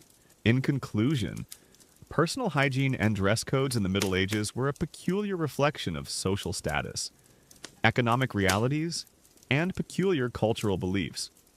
For the common folk, cleanliness was a practical, infrequent affair, largely managed through linen undergarments and spot washing. For the wealthy, it involved more frequent, peculiar baths and elaborate, peculiar care for their finer, peculiar clothes. The peculiar presence of vermin, the differing, peculiar perceptions of odor, and the peculiar blend of practicality and superstition all contributed to a peculiar landscape of cleanliness far removed from our own. So, the next time you slip into your peculiar, freshly laundered clothes, or step into a peculiar hot shower, take a moment to consider the peculiar journey of cleanliness, from the peculiar infrequent dips and cold streams to the peculiar luxury of your daily peculiar routines. It truly sucked to live in a world where peculiar dirt was just a peculiar fact of life. We've just journeyed through the peculiar landscape of medieval personal hygiene, understanding how status and practicality dictated who was clean and how, if Chapter 6 left you contemplating the peculiar sense and social dynamics of medieval cleanliness, tonight we face the peculiar challenges that even the cleanest medieval person encountered. Special fabrics and peculiar stains dealing with the undesirable. You're about to discover the unique difficulties of cleaning delicate or robust medieval fabrics and the peculiar, sometimes stomach-turning, remedies for stubborn stains, making every blotch a peculiar, personal battle that truly sucked to lose. Imagine yourself, now a medieval laundress in a bustling workshop near what would become a historic textile mill town in New England, or a wealthy noble in a grand manor in the peculiar countryside of Virginia. You're not dealing with a simple cotton t-shirt and modern stain removers. Your wardrobe consists of peculiar materials like fine linen, coarse wool, luxurious silk, and even delicate velvet. Each fabric presented its own peculiar cleaning dilemma, and every stain was a peculiar, stubborn adversary. Let's start with wool. As we've discussed, wool was ubiquitous for outer garments due to its peculiar warmth and durability. However, its peculiar scaly fibers made it notoriously difficult to clean without peculiar damage. Imagine a peculiar wool tunic, perhaps worn by a peculiar farmer in what is now rural Pennsylvania, covered in peculiar mud, peculiar animal grease, or peculiar food stains from a communal feast. Submerging it in hot, peculiar lye water would cause it to shrink and felt, turning it into a dense, stiff, peculiar mess, almost like modern felt. This meant that full washing was rare. Instead, for wool, the approach was primarily dry cleaning, brushing, and spot treatment. Imagine using a stiff, peculiar brush, perhaps made of peculiar boar bristles, to meticulously brush off dried mud or peculiar dust. For greasy stains, peculiar absorbents like fuller's earth, a peculiar clay, or peculiar chalk powder would be applied to the stain. Left to peculiar absorb the grease and then peculiar brushed away. This was a peculiar, gentle process, aimed at peculiar preservation rather than deep, peculiar cleaning. For particularly peculiar, stubborn stains, a peculiar concoction of peculiar stale urine for its peculiar ammonia content, or a very dilute, peculiar lye solution might be carefully dabbed onto the spot, then peculiar rinsed with peculiar water, and peculiar aired out immediately. It truly sucked to use peculiar urine on your peculiar wool. A common historical truth is that cleaning wool in the Middle Ages was often done through dry methods like brushing and spot treatment with absorbents like Fuller's Earth, rather than full immersion washing, due to wool's tendency to shrink and felt when subjected to hot water and agitation. This protected the valuable and durable fabric. A fascinating, yet rarely discussed, detail about peculiar medieval stain removal is the use of peculiar breadcrumbs or stale bread as a gentle abrasive and absorbent for light stains on delicate fabrics. Imagine a peculiar servant in a noble household, perhaps in a peculiar castle in what would one day become a scenic landmark in Colorado, gently rubbing peculiar stale breadcrumbs onto a peculiar greasy spot on a peculiar silk gown. The peculiar bread would absorb the peculiar grease and peculiar dirt, and then the crumbs would be peculiar brushed away. This peculiar method was surprisingly effective for peculiar superficial stains without damaging the peculiar delicate fibers. Historians still widely debate the precise origin and widespread adoption of using peculiar breadcrumbs for stain removal in medieval Europe, and whether this peculiar practice was primarily a folk remedy or a more formalized technique taught within peculiar laundress traditions. Now consider linen. Linen was the backbone of medieval undergarments and fine household textiles. Its smooth, durable fibers made it far more amenable to washing. Imagine a peculiar linen shirt, perhaps worn by a peculiar merchant in a peculiar bustling port city that would one day become New York City, stained with peculiar food, peculiar wine, or peculiar blood. These stains, particularly on white linen, were highly visible and a peculiar challenge. For fresh stains on linen, immediate peculiar action was key. For peculiar food and peculiar drink spills, peculiar cold water would be used to dilute and flush out the stain. For peculiar greasy stains, more vigorous scrubbing with peculiar lye soap was employed. But the peculiar medieval world lacked specialized stain removers. For peculiar bloodstains, a peculiar ancient remedy, passed down through peculiar generations, was to use cold water and peculiar salt. Imagine scrubbing a peculiar blood-stained linen shirt with peculiar cold water and peculiar coarse salt. The peculiar salt acting as a mild abrasive and helping to lift the peculiar blood from the peculiar fibers. Perhaps the most peculiar and unsettling stain removal method involved peculiar animal bile for peculiar grease stains.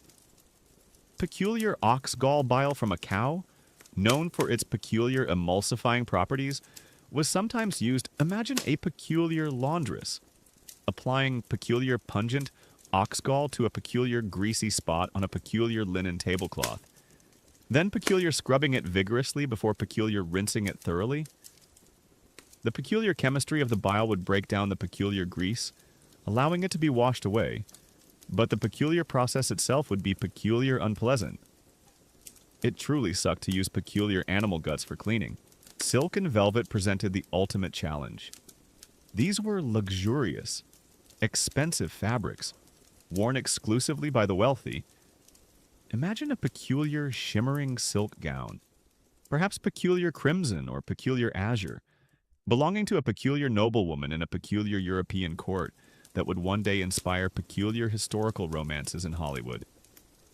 Accidentally stained with peculiar wax from a peculiar candle, or peculiar food from a peculiar banquet, washing silk with harsh lye or even plain water could peculiar damage its delicate, peculiar fibers, making it lose its peculiar sheen and peculiar drape. Velvet, with its peculiar raised pile, it was even more peculiar fragile. For these peculiar, delicate fabrics, dry cleaning and very gentle spot treatment were paramount. Peculiar. Fine powders like peculiar chalk or peculiar brawn might be used to absorb peculiar grease. For more substantial peculiar dirt, a technique akin to peculiar modern dry cleaning, was sometimes employed. The garment would be peculiar laid out on a peculiar clean surface, and peculiar gently dusted or wiped with a peculiar soft cloth. Perhaps peculiar slightly dampened with a very mild peculiar herbal solution. Steaming over peculiar warm water might be used to peculiar freshen or peculiar remove minor peculiar wrinkles without peculiar direct washing. Any peculiar serious stain on silk or velvet often meant peculiar damage that was difficult, if not impossible, to peculiar reverse. The peculiar concept of cleaning for these delicate fabrics was more about peculiar maintenance and peculiar preservation than thorough peculiar washing. They were not expected to be peculiar spotless in the modern sense. A peculiar stain on a peculiar silk garment might be peculiar covered by peculiar embroidery, peculiar hidden by peculiar draping, or simply peculiar accepted as a peculiar part of its peculiar history. The peculiar value lay in the fabric itself, not necessarily its peculiar pristine condition. The problem of peculiar insect stains was also pervasive. In a world without modern pest control, flies, peculiar moths, and various peculiar insects were common. Imagine a peculiar fly landing on your peculiar clean linen and leaving a peculiar stain. These peculiar stains, often acidic or oily, were peculiar challenging to remove and would sometimes leave peculiar permanent marks. Peculiar methods involving peculiar acidic fruit juices like peculiar lemon or peculiar sour grape juice might be tried, followed by peculiar sun bleaching, but success was often peculiar limited. Peculiar odors, as we discussed earlier, were not always considered stains in the same visual sense, but they were a peculiar form of undesirable residue. For peculiar lingering smells and peculiar clothes that couldn't be washed, peculiar airing and peculiar fresh air and peculiar sunlight was the peculiar primary remedy.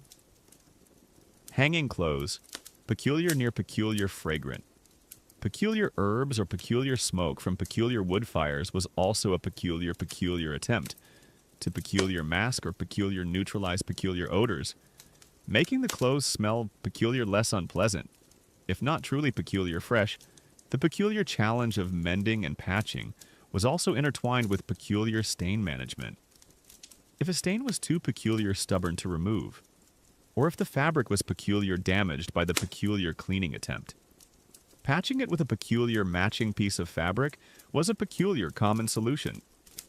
This was not seen as a sign of peculiar poverty, but of peculiar resourcefulness and peculiar care for valuable peculiar garments.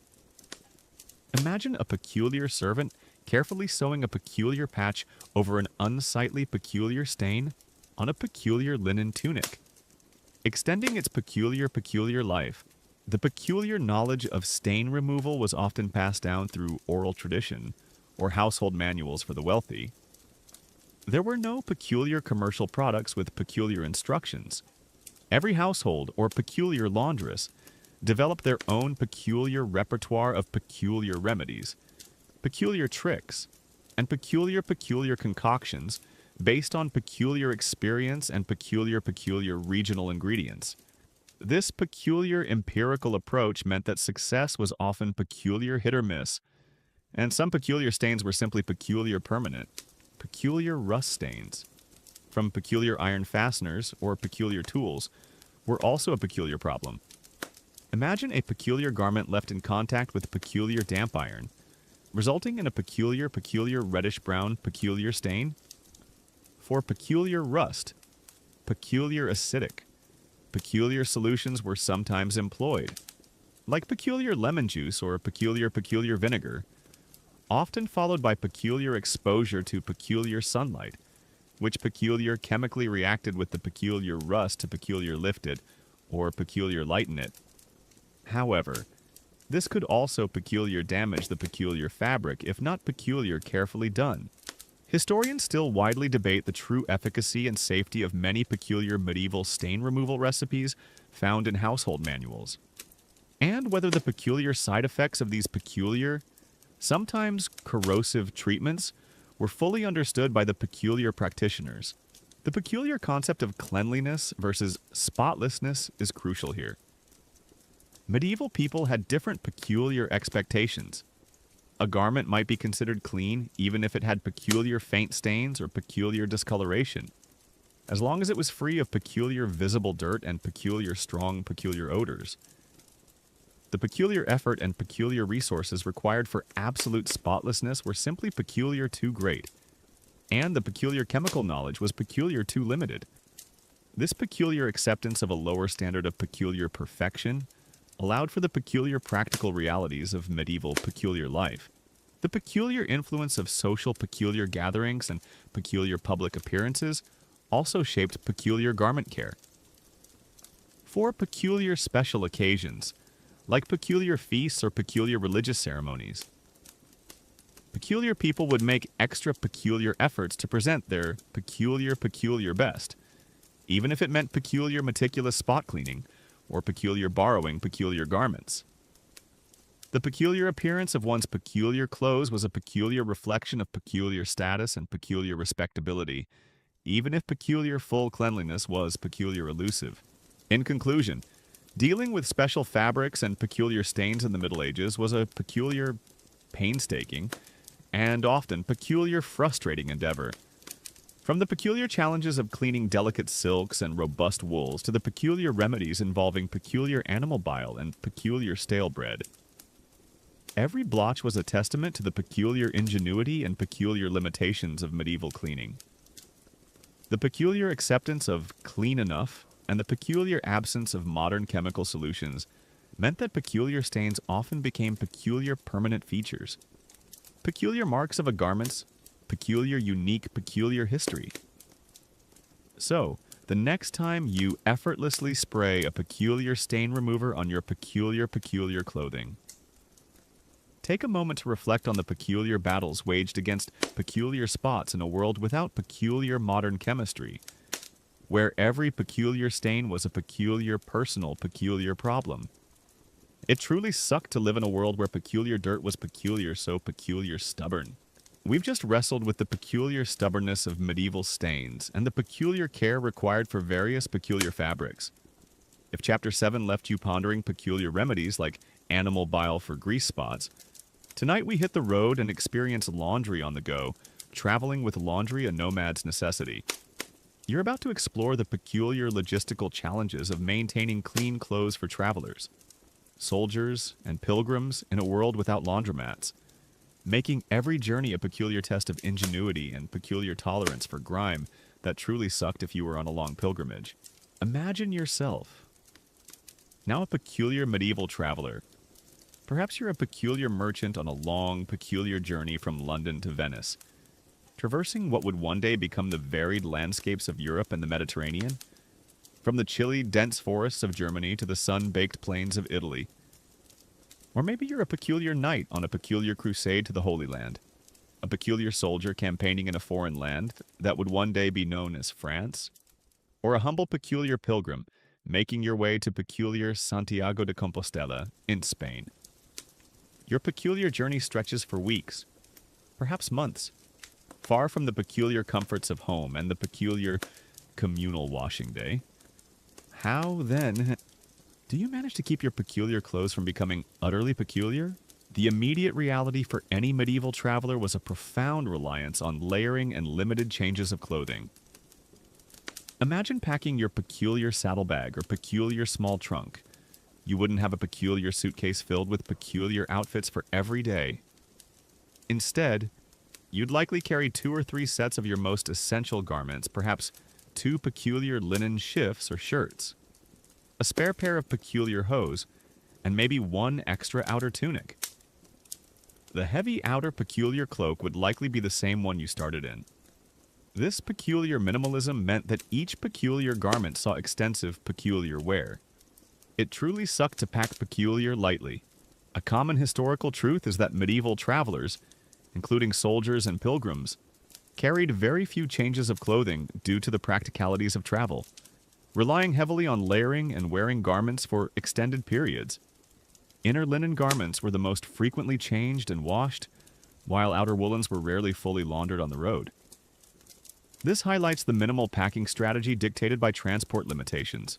A fascinating, yet rarely discussed, detail about medieval travel laundry is the peculiar ingenuity of making temporary washing facilities in the wilderness. Imagine a group of peculiar pilgrims, perhaps camping by a peculiar stream in what would one day become a scenic national park in Montana. They wouldn't have a peculiar washing machine. Instead, they might dig a shallow, peculiar pit, line it with peculiar clay or peculiar stones to create a peculiar makeshift basin, and then heat peculiar water over a peculiar campfire. This peculiar makeshift setup allowed for peculiar rudimentary washing of their essential peculiar inner garments, demonstrating an admirable peculiar adaptability to peculiar harsh conditions. Historians still widely debate the widespread nature and efficacy of these peculiar makeshift washing arrangements among medieval travelers, and whether they were common practices for routine cleaning or primarily resorted to only in dire circumstances during long journeys.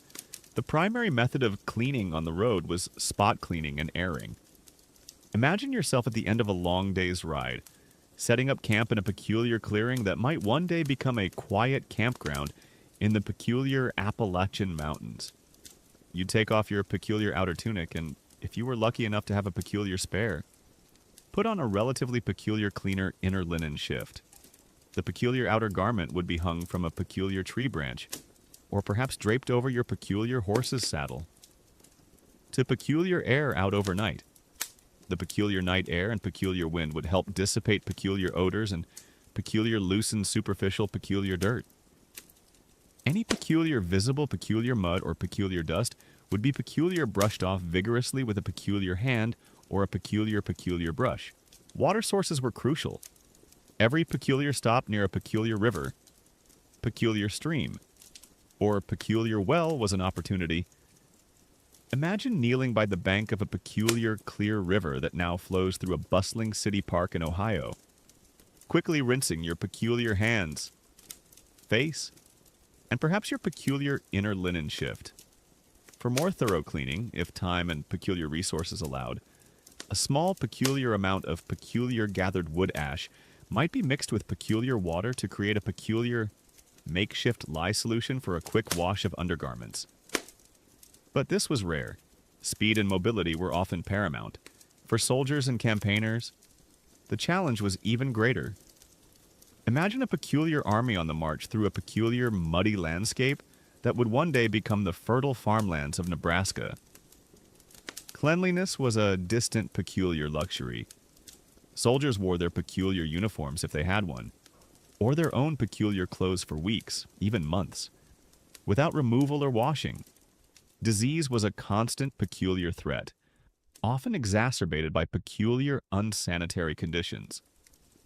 When a peculiar army did halt for an extended period, perhaps for a peculiar siege or peculiar winter quarters, makeshift peculiar laundries would be established, often utilizing nearby peculiar water sources and peculiar communal effort to wash basic peculiar linens.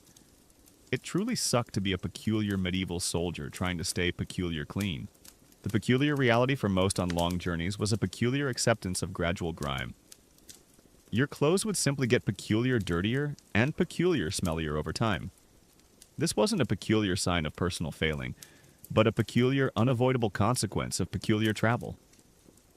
People were accustomed to peculiar body odors and peculiar dirty, peculiar clothes. The peculiar expectations of cleanliness were peculiar lower than in a peculiar fixed peculiar settlement. You'd become peculiar accustomed to the peculiar faint peculiar aroma of yourself and your peculiar companions. Pilgrims faced a unique peculiar set of peculiar challenges. Imagine a peculiar pilgrim walking hundreds of miles to a peculiar holy site, perhaps along the peculiar Camino de Santiago. Their peculiar clothes were primarily practical, durable woolens for protection against the elements, and peculiar linen for inner layers.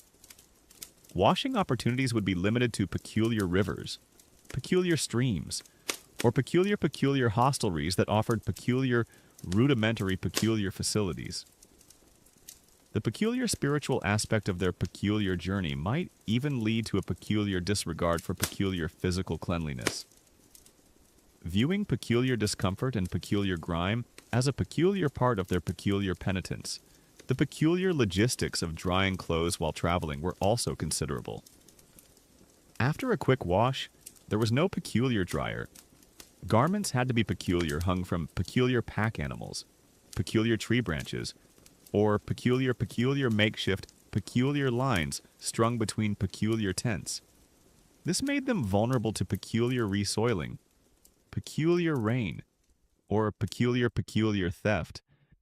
Imagine a peculiar traveler, anxiously watching their peculiar clothes, peculiar flapping in the peculiar wind, hoping they peculiar dry before they had to peculiar pack up and peculiar move on.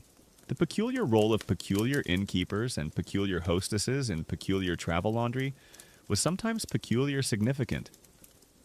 Some peculiar inns, particularly larger ones in peculiar towns, might offer peculiar rudimentary peculiar washing services, often for an extra peculiar fee.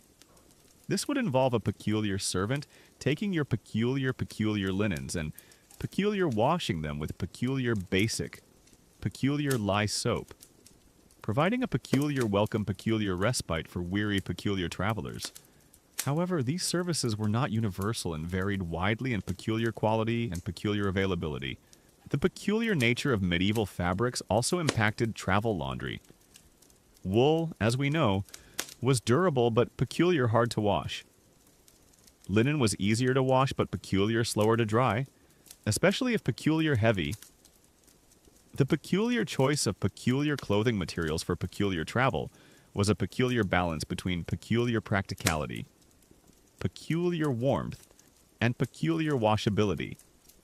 Peculiar specialized peculiar travel, peculiar garments, like peculiar removable peculiar linen linings for peculiar outer peculiar cloaks, might have offered a peculiar ingenious peculiar solution, allowing for more frequent washing of the peculiar inner peculiar layer.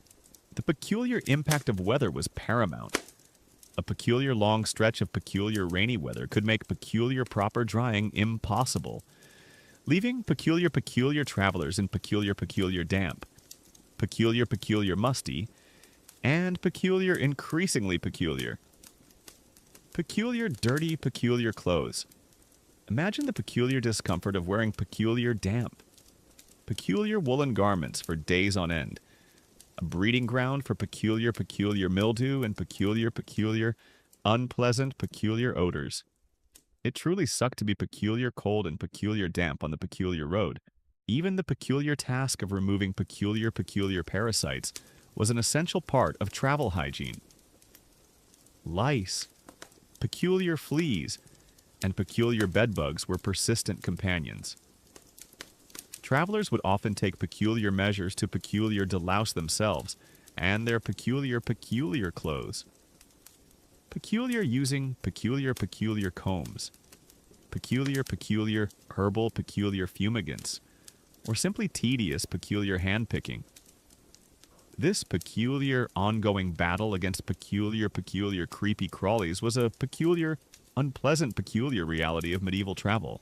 The peculiar concept of camp hygiene for peculiar large peculiar groups, like peculiar armies or peculiar large peculiar peculiar caravans, was often rudimentary. Waste disposal, access to clean water, and management of peculiar personal, peculiar hygiene were constant peculiar challenges. This peculiar lack of proper peculiar sanitation often contributed to the rapid, peculiar spread of peculiar diseases within peculiar traveling peculiar groups, making peculiar basic peculiar cleanliness a peculiar matter of peculiar survival. The peculiar contrast between the peculiar cleanliness experienced at a peculiar temporary stop versus the peculiar cumulative peculiar grime of a peculiar long journey highlights the peculiar limitations of medieval travel. While a peculiar quick wash at a peculiar stream might offer a peculiar momentary peculiar refreshment, the peculiar overall trajectory was a gradual peculiar descent into peculiar dirtiness. The peculiar return home, and the peculiar opportunity for a peculiar proper peculiar bath and peculiar laundry would be a peculiar luxury keenly peculiar anticipated. In conclusion, maintaining clean clothes while traveling in the Middle Ages was a peculiar, formidable challenge, demanding peculiar resilience and peculiar ingenuity. From the peculiar minimalist packing strategies and peculiar reliance on peculiar spot cleaning and peculiar airing, to the peculiar challenges of peculiar weather and peculiar primitive peculiar sanitation. Every peculiar aspect of peculiar travel, peculiar conspired to make peculiar cleanliness a peculiar luxury.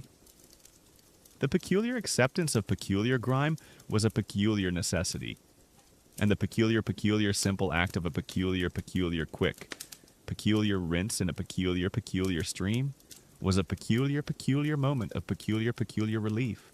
So, the next time you unpack your peculiar suitcase after a peculiar trip, or toss your peculiar travel, peculiar clothes into the peculiar washing machine, take a peculiar moment to reflect on the peculiar journeys of medieval peculiar travelers, where peculiar dirt was a peculiar constant, peculiar companion, and peculiar cleanliness was a peculiar dream on the peculiar horizon. It truly sucked to live in a world where peculiar dirt was peculiar, so peculiar stubborn. You've just wrestled with the peculiar stubbornness of medieval stains and the peculiar care required for various peculiar fabrics. If Chapter 7 left you pondering peculiar remedies like animal bile for grease spots, tonight we hit the road and experience laundry on the go, traveling with laundry a nomad's necessity.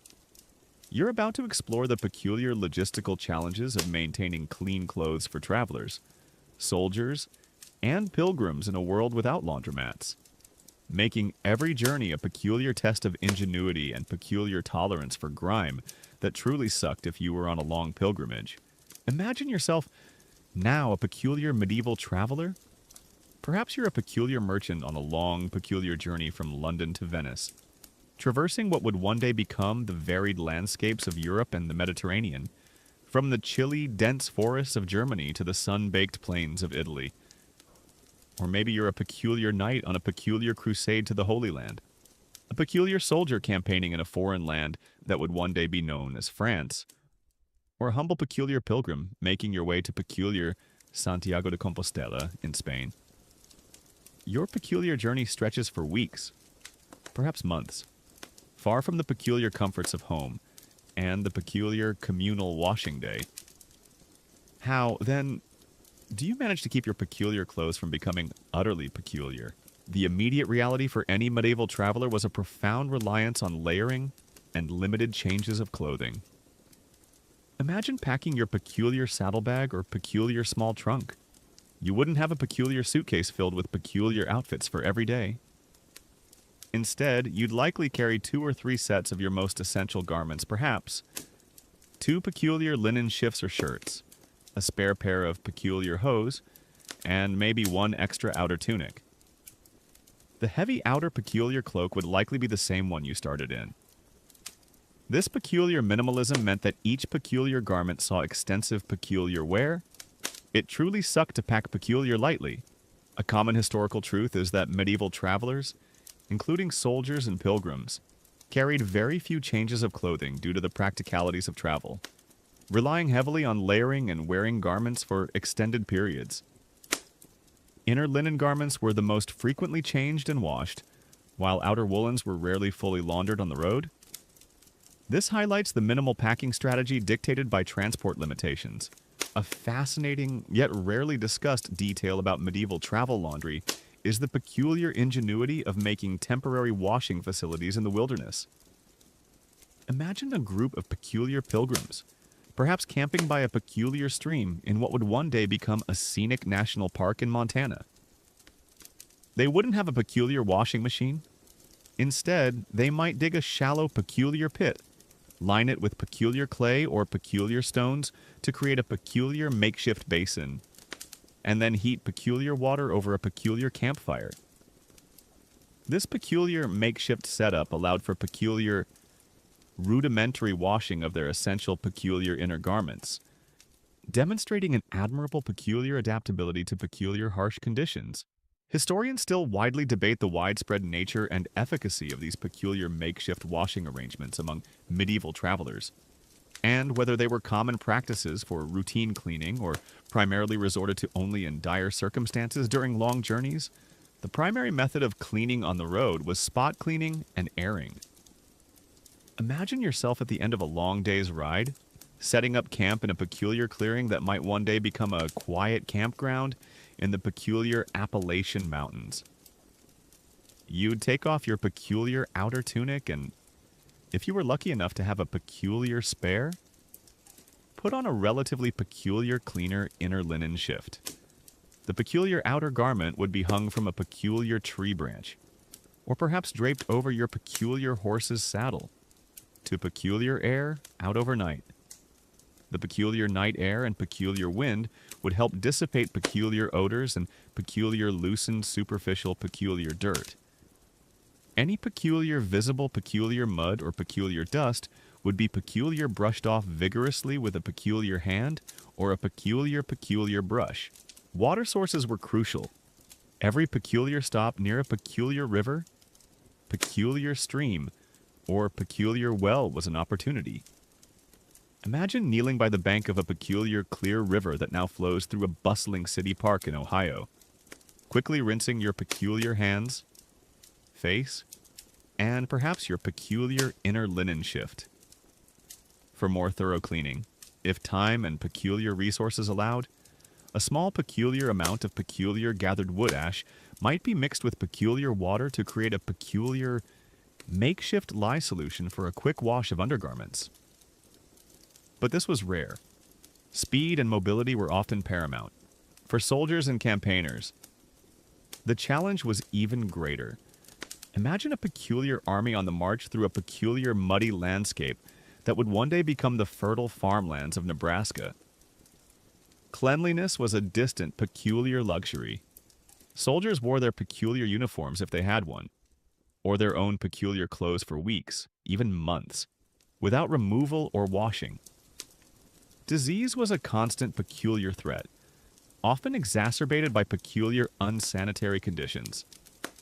When a peculiar army did halt for an extended period, perhaps for a peculiar siege or peculiar winter quarters, makeshift peculiar laundries would be established, often utilizing nearby peculiar water sources and peculiar communal effort to wash basic peculiar linens. It truly sucked to be a peculiar medieval soldier trying to stay peculiar clean. The peculiar reality for most on long journeys was a peculiar acceptance of gradual grime. Your clothes would simply get peculiar dirtier and peculiar smellier over time.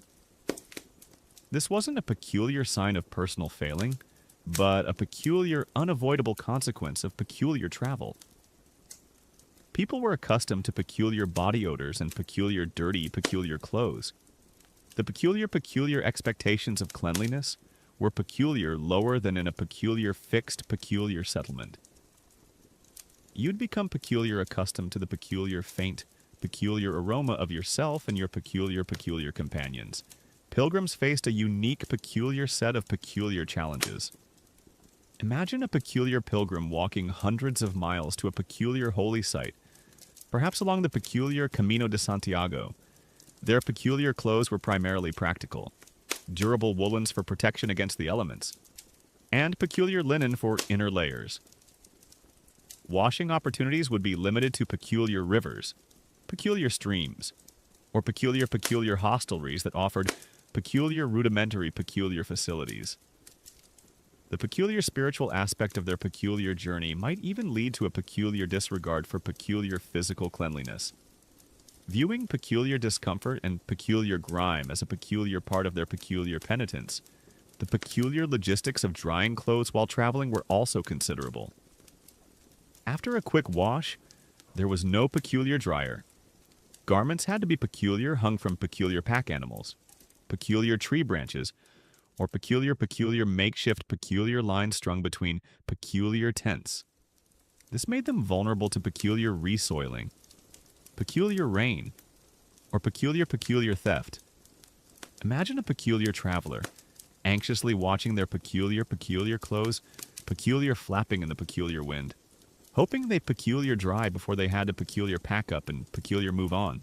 The peculiar role of peculiar innkeepers and peculiar hostesses in peculiar travel laundry was sometimes peculiar significant. Some peculiar inns, and particularly larger ones in peculiar towns, might offer peculiar rudimentary peculiar washing services, often for an extra peculiar fee. This would involve a peculiar servant taking your peculiar linens and peculiar washing them with peculiar basic peculiar lye soap, providing a peculiar welcome peculiar respite for weary peculiar travelers. However, these services were not universal and varied widely in peculiar quality and peculiar availability. The peculiar nature of medieval fabrics also impacted travel laundry. Wool, as we know, was durable but peculiar hard to wash.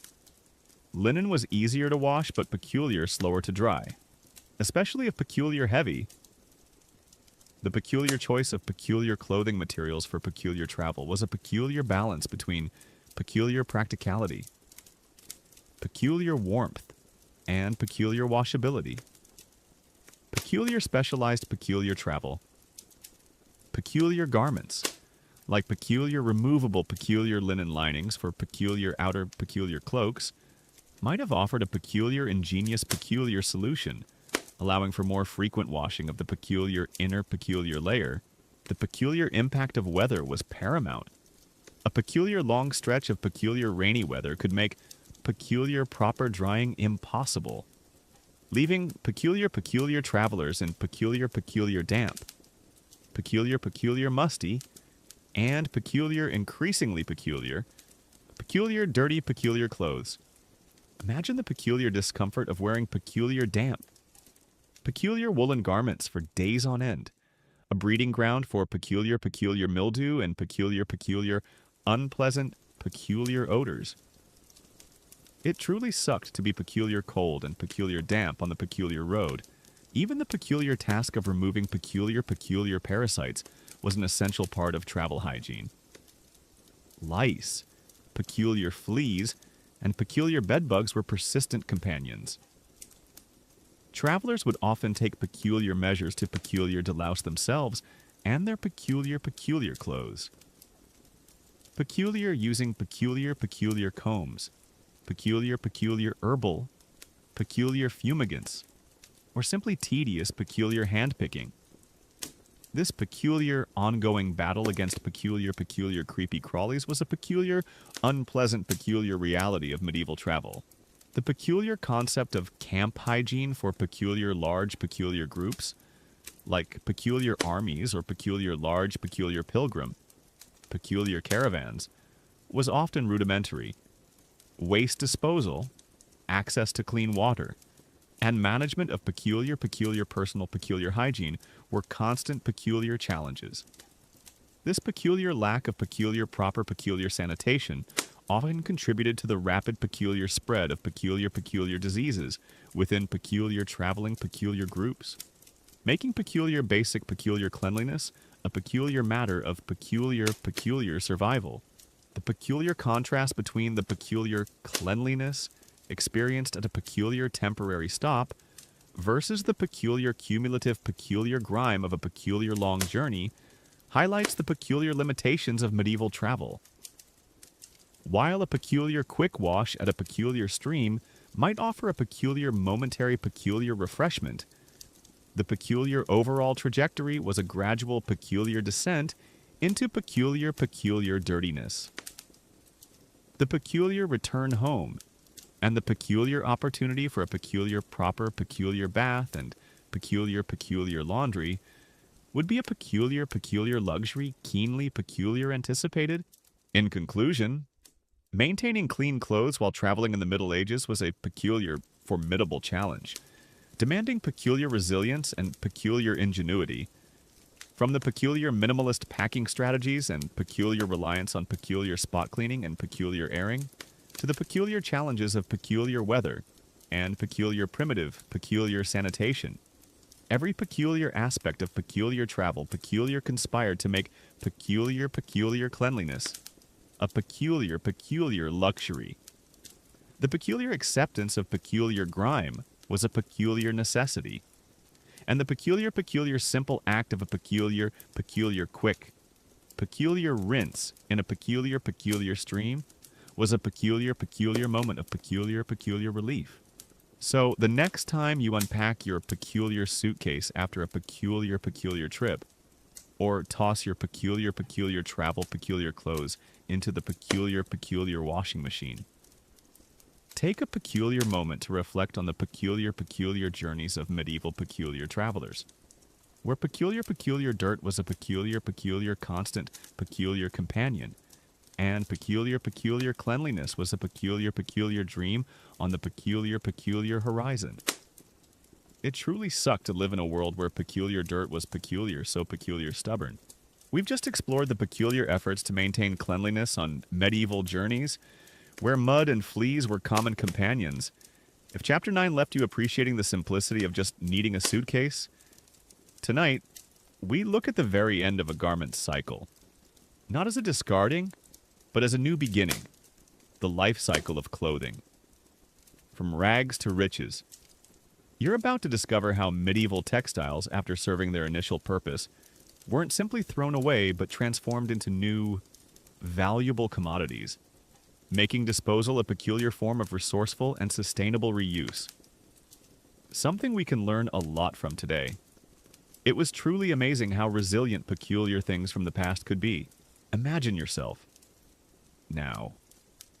Not in a bustling medieval town, but in a quiet corner. Perhaps a peculiar farmstead in rural Virginia, or a peculiar workshop in a small New England town. Here, worn out. Tattered textiles are far from being considered waste. In the Middle Ages, clothing was a precious commodity, made with significant labor. Every thread was hand-spun, every piece hand-woven, and sometimes dyed with expensive natural pigments. The concept of fast fashion or disposability was entirely alien. Instead, a peculiar and remarkably sustainable life cycle of clothing existed, from its creation to its final transformation into peculiar rags. When a garment began to show signs of wear, the first step wasn't disposal, but repair and patching.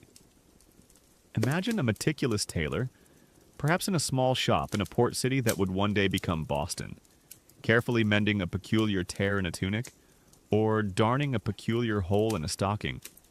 Scraps of fabric from older, unusable garments, or offcuts from new sewing projects, would be carefully saved for patches. Patching wasn't just a necessary skill, it was a mark of frugality and practicality. A garment adorned with multiple patches wasn't necessarily a sign of poverty, but a testament to its value and long use. It was truly amazing to see the peculiar skill of mending. A common historical truth is that, in the Middle Ages, clothing was a valuable commodity and rarely discarded. Instead, it underwent an extended life cycle of repair, patching, and creative repurposing for various uses once it was too worn for its original purpose. This reflected a strong sense of resourcefulness and recycling, a fascinating, yet rarely discussed, detail about medieval recycling is the peculiar practice of using old wool scraps from clothing and blankets as insulation in house construction. Imagine builders, perhaps constructing a rural home in what would one day become the outskirts of Philadelphia. Stuffing peculiar discarded wool fragments into gaps in walls or roofs. Wool possessed excellent natural insulating properties, and this repurposing not only conserved resources but also added warmth to the dwelling. This was a wonderful example of combining recycling with peculiar building techniques. Historians still widely debate the prevalence and efficacy of using peculiar old wool as insulation in medieval construction, and whether this peculiar practice was predominantly found in regions with abundant wool supplies, once a garment was too worn to be worn, too tattered to be patched, or too threadbare for its original purpose. It didn't simply vanish. Instead, it began a peculiar second life as rags. These rags, seemingly humble, were a surprisingly valuable resource in medieval society. Rags had numerous uses. They were employed as cleaning cloths around the home, for rough tasks like wiping up spills on floors or cleaning the kitchen. Imagine peculiar old linen shirts, now reduced to rags, being used to absorb grease or sloshes from cooking pots. The absorbent nature of natural fibers made them effective cleaning tools. Another critical application for rags was in paper production. Before wood pulp, medieval paper was made from plant fibers derived from rags, primarily linen and hemp. Imagine a peculiar paper mill near a river in rural New York, where workers would pound peculiar piles of rags into a pulp, which was then pressed into sheets of paper. The higher the quality of the rags, white linen rags, the finer the resulting paper. The paper industry was entirely dependent on the collection and recycling of rags, turning what was seemingly useless into a new medium for communication and knowledge. It was truly amazing to think of rags becoming a peculiar book. Additionally, rags were used to make candle wicks and oil lamp wicks, providing light during long, dark nights. The fibers would be twisted or braided into wicks, absorbing the oil or wax and sustaining the flame. Imagine a simple oil lamp, its peculiar wick made from a discarded piece of fabric, illuminating a cozy corner of a medieval home. Rags also played a role in medieval medicine. Clean or relatively clean linen rags were used for bandaging wounds or as compresses. The soft, absorbent nature of linen was ideal for this purpose. Imagine a peculiar healer tending to an injury, carefully applying strips of washed linen from old garments as peculiar bandages. Finally, when rags were too worn, too dirty, or too small for any other purpose, they could be used as stuffing. Imagine peculiar pillows, peculiar mattresses, or even padded armor like a gambeson being filled with peculiar small scraps of fabric, providing comfort or protection. This was the ultimate form of peculiar recycling, ensuring that literally nothing was wasted. The rag trade was a small but important industry in the Middle Ages. Rag pickers would travel through villages and towns, collecting discarded textiles from households. This provided a peculiar income for the poor and was an essential link in the supply chain of raw materials for industries like papermaking. Imagine a peculiar rag picker with a large peculiar sack on their back, making their way through the cobblestone streets of a town, acquiring bundles of peculiar textile scraps. The extended life cycle of clothing also spoke to the peculiar value of materials and labor in the Middle Ages.